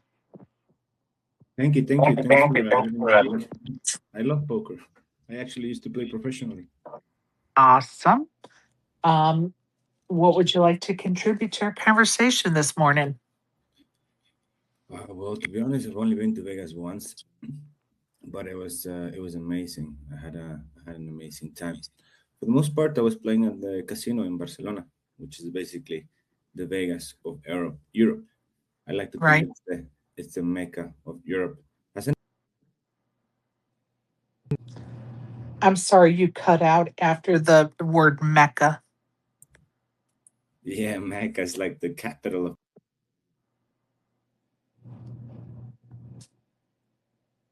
I'm sorry, he's cutting out. Is it just me or is he cutting out, you guys? No, he He's is. cutting out. Okay. All right. Back down to listener. Not sure what's going on, but we're going to just keep rolling, people. Just keep it rolling down the tracks here. Not sure what's going on. Don't forget, I'm going to do a drawing hopefully today for the quilts, and hopefully today, if I get my shit together, we have two things to give away to those that attended the meetup game. One is the drawing for the Doyle's Super System 2 book, donated by Razor Fold, and he'll be embellishing it with his groovy artwork, and he'll ship it directly to you. So we're going to do a drawing for that. And then PCK's book, Tequila Falls, The Case of the Silver Scoundrels. He's going to autograph one and ship that directly to you as well, to the winner as well. So I'm going to do a drawing for both of those items again. For the only ones that'll be in that drawing are those that attended the meetup game. And don't forget that PCK runs the Golden Baboons, and that is a mining club. So there you go. So don't forget, we'll get to those drawings at some point. Sorry, but I'm trying to also enjoy some of my time in Vegas and have just put some things on hold. That's just the way it is. Sherry, thanks for hosting, and I just want to let everybody know there was plenty of pizza available. I love that. Go ahead, Joey. So for those who are not in the know who care, D-Negs has now exceeded $1 million in entries, $1 million in bullets, and you can guess where he's at. If you don't know, I'll tell you. I'd Go guess ahead. down. Yeah, he's down over $500,000 now for the season. Precisely why I do not buy his package. Does it I seem like he's more interested in doing his vlogs than playing poker to anybody, or is it just me? Well, I think that goes back to he's an ambassador. He's getting paid by people. He's probably making more money doing that than at the poker table. That's And I'm glad you brought that up. You know what? It's a more interesting question. How would his poker be if he just concentrated on Yeah. poker and not the Mhm. vlog, right? well, Yeah. that's the conversation we were having the other day. Like, has the game passed him by, or is he just more focused on his vlogs? Like, I think he's a great player, but maybe the game's passed him by. I don't know. Yeah, he needs to get a job at like a fucking 7-Eleven or something, right? Just where he's like working midnight shifts and can see the misery and gets robbed, and then he can go back to poker and oh, okay, how nice is this now? You can be a stay-at-home dad. He could be. Yes. I love it. I love it. Oh, that's a interesting thing. I haven't fully looked into all the tweets, but apparently somebody came up with how much ROI the Triton people are really making, like in terms of like how their wings compared to all the buy-ins and stuff. Yeah, I haven't gone through all the tweets yet, but it looks interesting. Yo, I saw that and I thought I was hella late, and y'all already talked about that. So yeah, I'm here for that. Okay, I'm sorry, you guys. I was trying to read the chats. So say that again, ASG. I'm sorry. So Hey, somebody like basically put in the calculations based on like you don't even need to assume rebuys, just like knowing that the person was at the tournament, like how much ROI people are really having in these Triton tournaments and how much they're really down despite getting their head in mobs up huge. And like, yeah, how certain players are like way down despite being way up in Hendon, and then the profits really might be in the people who aren't in the top of the make money, but just in the doing well enough in the few events they play. But and also the rake. But yeah, I have to well, look into it. that goes to some people wanting the Hendon mob or whatever systems are recording things to also put the rebuy information, right? Because it sort of is misleading. Oh, their Hendon mob is this, but maybe they only have 10% of themselves. So, should we know that information? Could we know that information? I mean, I could care less, honestly. Either way, I have no really set opinion on that, but there are people that argue that we should show the rebuy amounts on Hendon Mob so that okay, yeah, they bought in 20 times, so they actually lost money even though they made it into the money, right? So yeah, yeah. I agree with you, Sherry. If you're firing 12 bullets and you cash and you're still down money, like that should be that, that should be shown. Well, and I don't even know if I think it should be shown. I just know that there are people that think it should be shown. I'm not even sure I'm on that boat. I because I just don't care that much, because if they want to buy, 36 rebuys, I mean, that's their money and whatever. And is it really my business to know that? I'm just curious about it because we've had the discussion as to should we limit the rebuys to 4, 6, 8, 10, 12, whatever. But honestly, I really don't think it's our business either. So I guess I'm kind of still trying to decide about my opinion on that. That makes sense. Well, people should just keep buying in, and so they can get the Hendon Mob score, so they can let Alan Kessler know that they're a really good poker player. Oh God. All right, we're gonna try it again. Anyone mark it, go ahead. He said he's got a bad connection. Go ahead, anyone. Go ahead. Thank you so much, Sherry. You're Yeah, I welcome. had a bad connection, but yeah, I used to play poker professionally. I've only been to Vegas once, but I was playing in the casino in Barcelona, which is the mecca of poker in Europe, basically the capital. Um, I think, to be honest, I've been a little bit disconnected from poker, but I stopped playing because I really stopped disliking the whole idea of table selection or you know focusing on playing against the fish, as we call it. What does everybody think about that? So are you saying that you hadn't, I'm trying to understand your point. Are you saying that you didn't like targeting people because they were fish? Yeah, I thought it was too predatory. To be honest, when I started playing, all I wanted to do was be competitive, play against the best players in the world. But turns Right. out that when you do that, you barely earn any money. Doesn't matter how good you are. And that's my experience of it. What does everybody think? I think you bring up a valid point. Are you okay with sharing your real name with us? Well, my name is Alex, but right now I'm using an account that it's from the startup that I'm working on. Okay.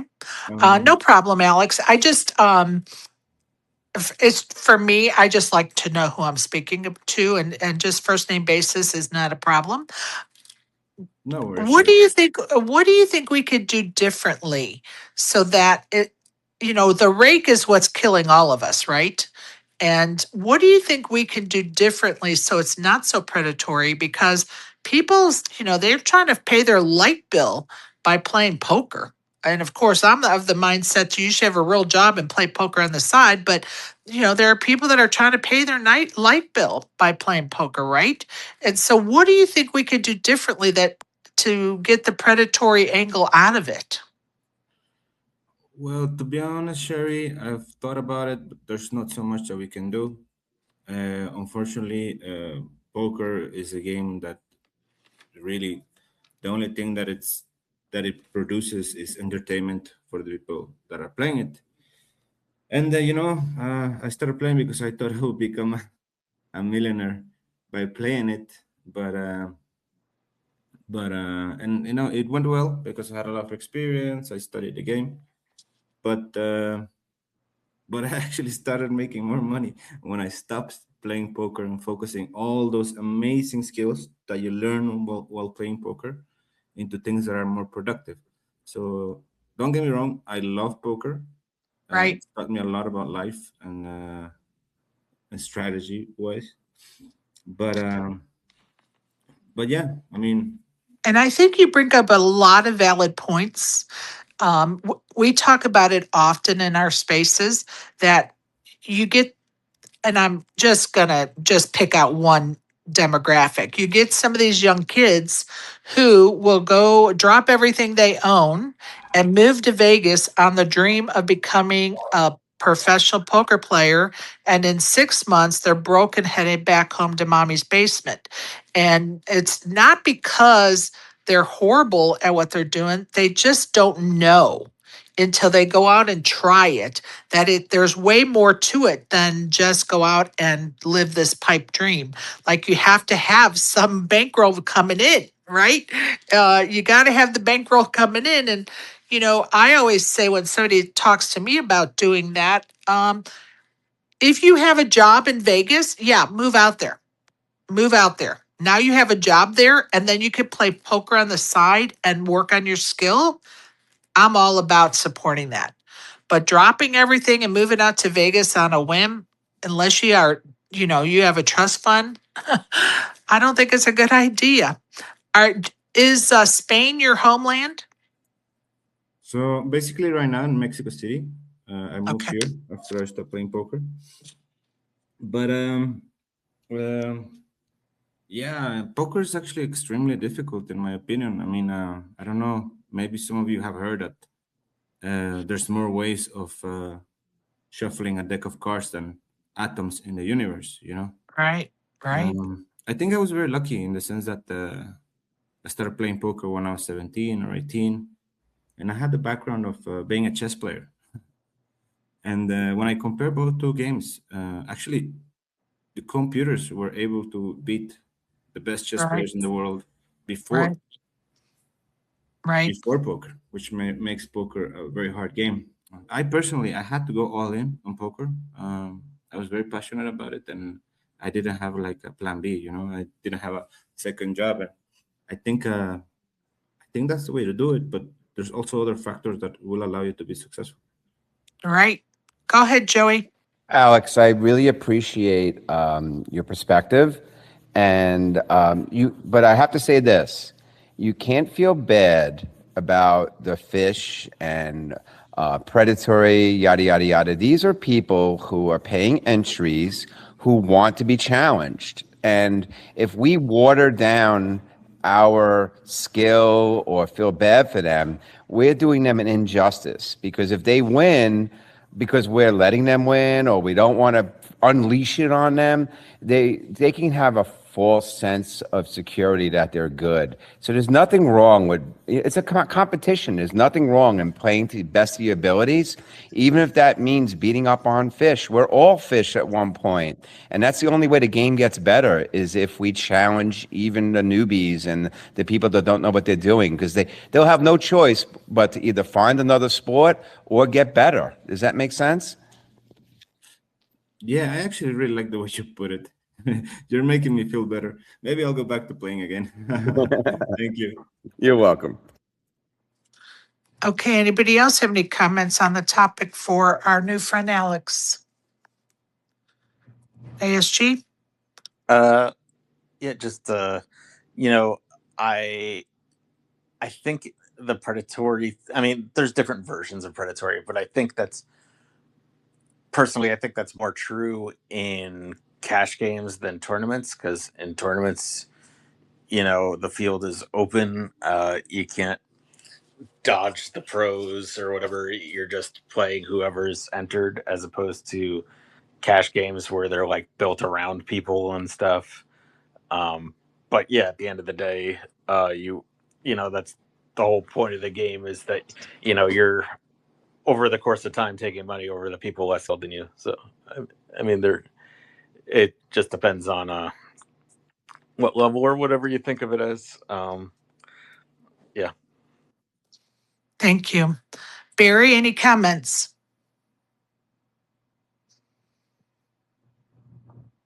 Barry, what the Barry. fuck is going on? He may have stepped away. Brandon, any comments? I think people that play tournament poker for a living have to be the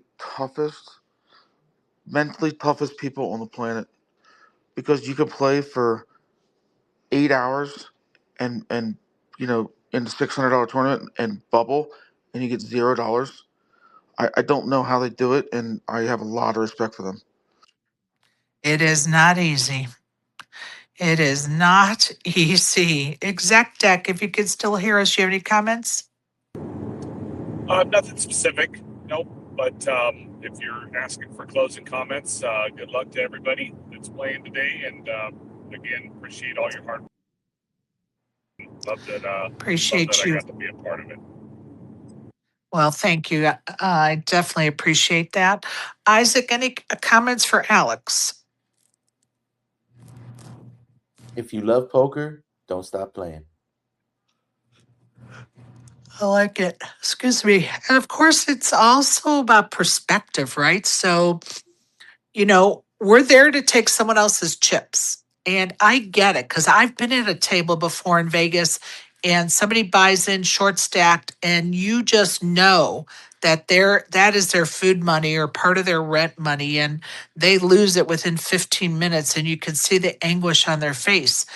But they're adults making decisions, and as hard as it is to watch sometimes, you can't take the responsibility for their actions. And we are there to win as poker players. We are there to take their chips. Is it unfortunate sometimes? Yes, because that person may have a problem and shouldn't be at that poker table. Yes. And that is hard to watch sometimes.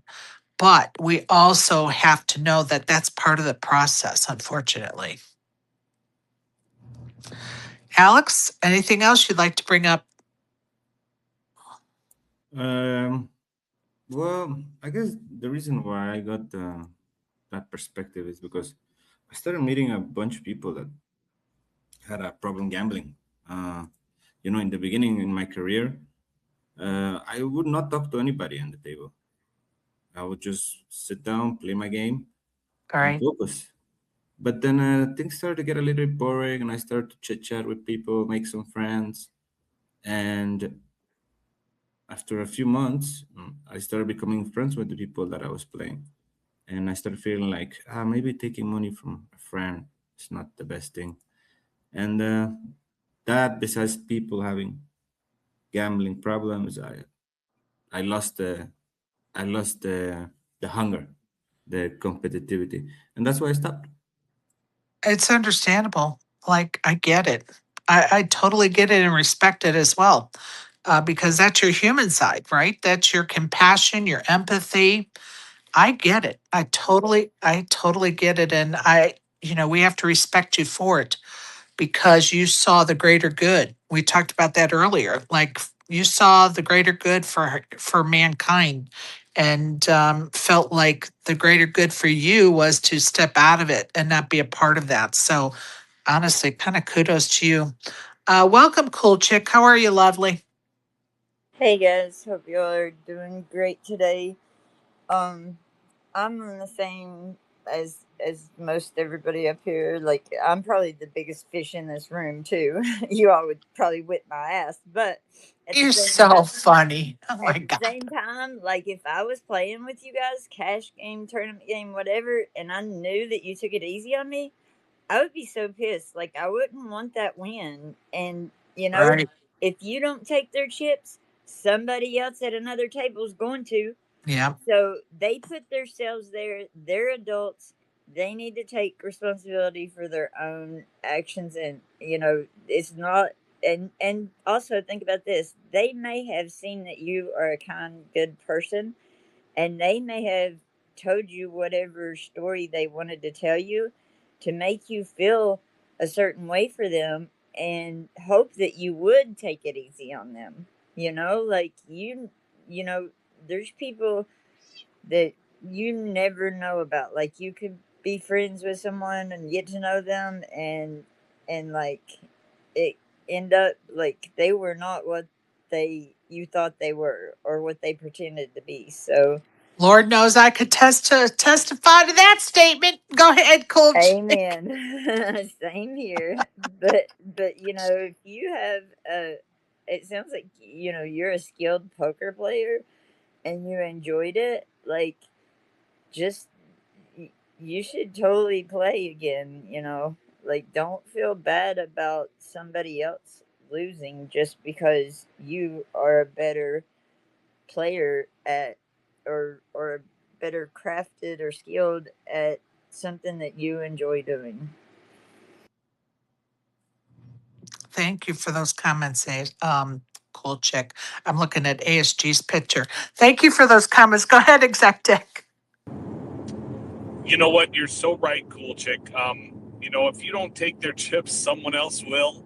And if they've got some sob story, at least you'll take them with a smile instead of being an asshole about it like someone else might. So, no, you hit it on the head. I like that. Because I struggle with the same thing. It's like when I'm playing with friends or at Sherry's meetup game and stuff. It's like, oh, I don't want to, slow play them and just totally rip their chips away.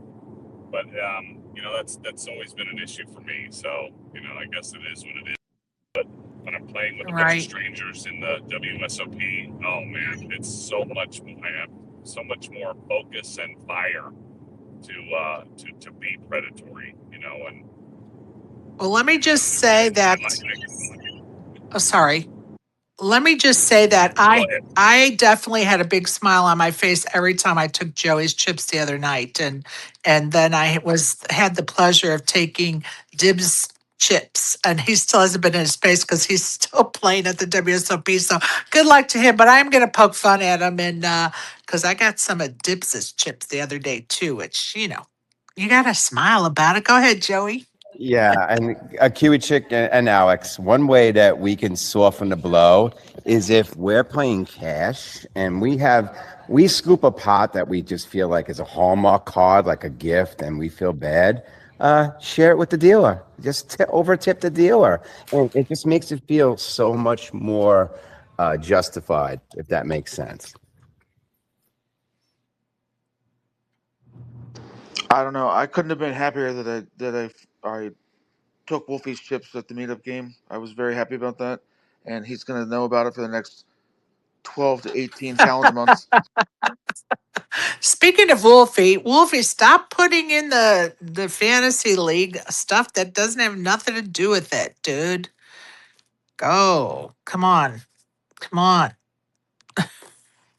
ASG, anything else, buddy? No, good for today. See if I'm able to watch the TDA while I'm at work. All right.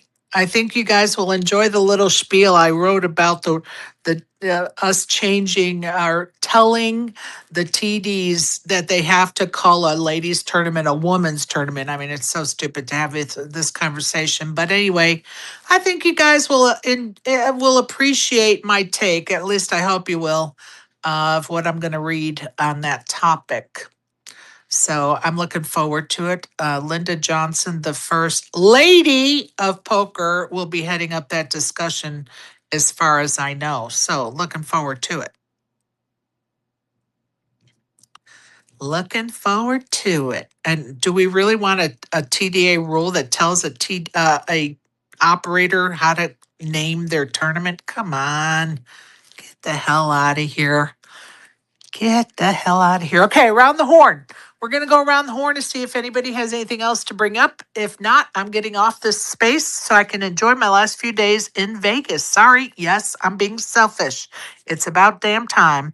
I'm going to start with our new guest, Alex. Is there anything else you'd like to bring up or make comments about? Questions? Well, I just wanted to thank you for having the space. I kind of did a little bit of venting out, but Perfect. yeah, I mean, I switched from poker to trading, and from trading to crypto, and well, a little bit of self-advertising. I hope it's okay. We have a Very prediction. little. Very little. Go ahead. We're working on a prediction markets platform where anybody can make their prop bets, which means, all those prop bets that happen at the poker table, like, oh, Right. what's the color of the next card? Now you can make Right. your own bet using smart contracts. And anyways, thank you so much. And You're welcome. I hope I'll catch you next space as well. All right. Thank you for joining us. Cool Chick. Any last questions or comments, lovely? No. Well, yeah. Like, take care of yourself. Be kind to others. Be good people. But, you've got to do for yourself and put yourself, above and be good to yourself, because sometimes there's nobody else that will. Amen, sister. It's nice to chat with you. It's been way too long, my friend. Brandon, any last topics, questions, whatever? No, thanks for running the space. Thanks for the meetup game. Thanks for all the work and research you do for poker.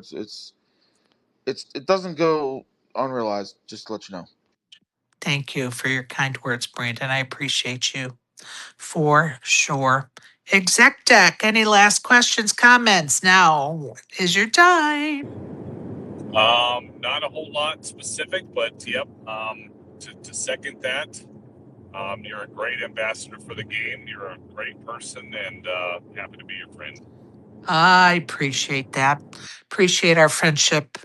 And what's exciting about that meetup game for me is we had a lot of first timers there, and it just warms the heart. I'm just going to tell you, I do it as a labor of love, as part of my poker world, because I think meetup games are such a positive because they bring fun back to poker that I think shit regs steal us from that fun when we're at a table with shit regs.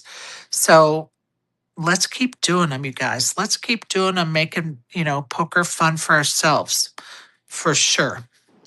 Was ExecDec the guy in the Padres hat at the meetup game? He was in seat 9 at my table. Yeah. Okay. Long hair. Yes. Yep. Padres hat. Yep. It was good. It was That's good playing with you, man. Yeah, I enjoyed it. That was nice meeting you. Love it. Love it. Okay, who did I leave off with? How about Barry? Anything else, buddy? I'm sorry, my brain is half fried. Thanks again, Sherry. Thanks for the space as always. Good stuff. Good to see Cool Chick back in the mix. All the new people. See a lot of crypto people join the fray. To quote your favorite movie, don't dream it, be it. That's all I got. Love it. Don't dream it, be it. Absolutely. Thank you, Barry. I appreciate you. Go ahead, Joey. So I want to say something, but I need to know what time is the ladies' final table restart? Does anybody know? I didn't say that, did I? I guess I didn't note it. No, I don't know. Yeah, I don't know. It'll be either. on the app. It's on the app. All right, If so somebody wants to I look can up say the app real this: quick. if you have nothing to do, get your ass over to Paris, go and rail the ladies' final table. Right I'll be on. up there around 3:00. If you find me, I'll have a backpack of books. I'm giving them away to anybody that comes and supports the ladies' final table. All right, it's just Oh man, I'm coming down to get some books. you got one already. It All right. shows 4 hours. But yeah, 4 come hours on, and let's 20 do minutes this, from now. everybody. Let's do this. I love it. What'd you say, Barry? It shows 4 hours and 20 minutes from now. 4 hours. So 11, 12, 1, 2, 3. So 3:30-ish. Perfect. I'll be there with Colette and Kai and probably Tracy and who knows who else, because I'll put a post up. Let's rally behind them. Let's have some fun. Well, and Keep go ahead, Barry. in mind, if you watch it on YouTube, it's a 2-hour delay, so probably 8 p.m. at least. Right. Eastern. Yes. Right on. Okay, Joe, I may call on you guys to help me with the drawing while you guys are here. We will. So I will figure that out. As soon as I get off here, I'm going to figure out where that $25 is, because it's making me nuts. It's like in the back of my data bank right now. I'm like, I got to find that $25 and where the mistake is. So I'm going to work on that next. But thank y'all. Appreciate it. I'm leaving somebody out. ASG, thoughts, comments? Yeah, I thought. You know what? Actually, I'll DM you something I thought was interesting. But for now, just go, Caitlin. Whether or not you have a date. I'm going to tell you guys, I have been trying to find some time to make a video on just that topic while I'm here. And today may be that time that I'm going to start shooting the clips for a longer video on that topic, ASG, and you are going to love it if I can get to it. Fingers crossed, because it'll be fun for sure. I'm going to spoof the spoofer.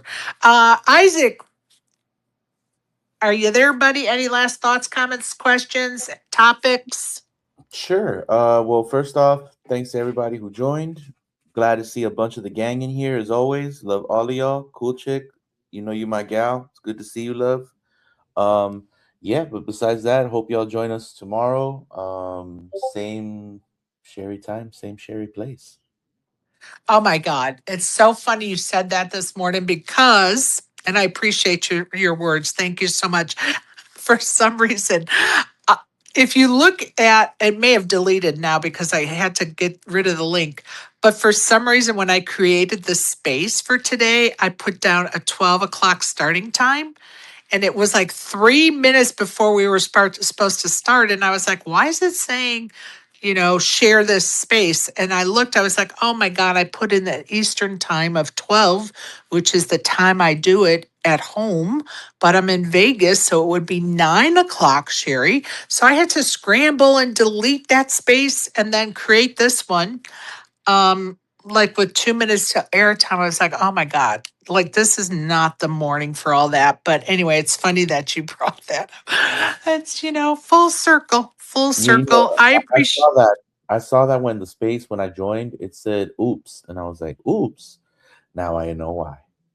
Yeah, that's why it said oops, because I was hurrying up. I was like, I don't even have time to type the right title on there. I was like, oh my Lanta. Anyway, I've got to go back and look at the ones I have scheduled for tomorrow and the next few days to make sure I didn't put 12 o'clock on all of them. Duh. But creature of habit, that's what time I do this at home in Atlanta. So there we go. All right. Much love to you all. Thank you for joining us today and every day. And mostly, I appreciate the support. I appreciate the conversations.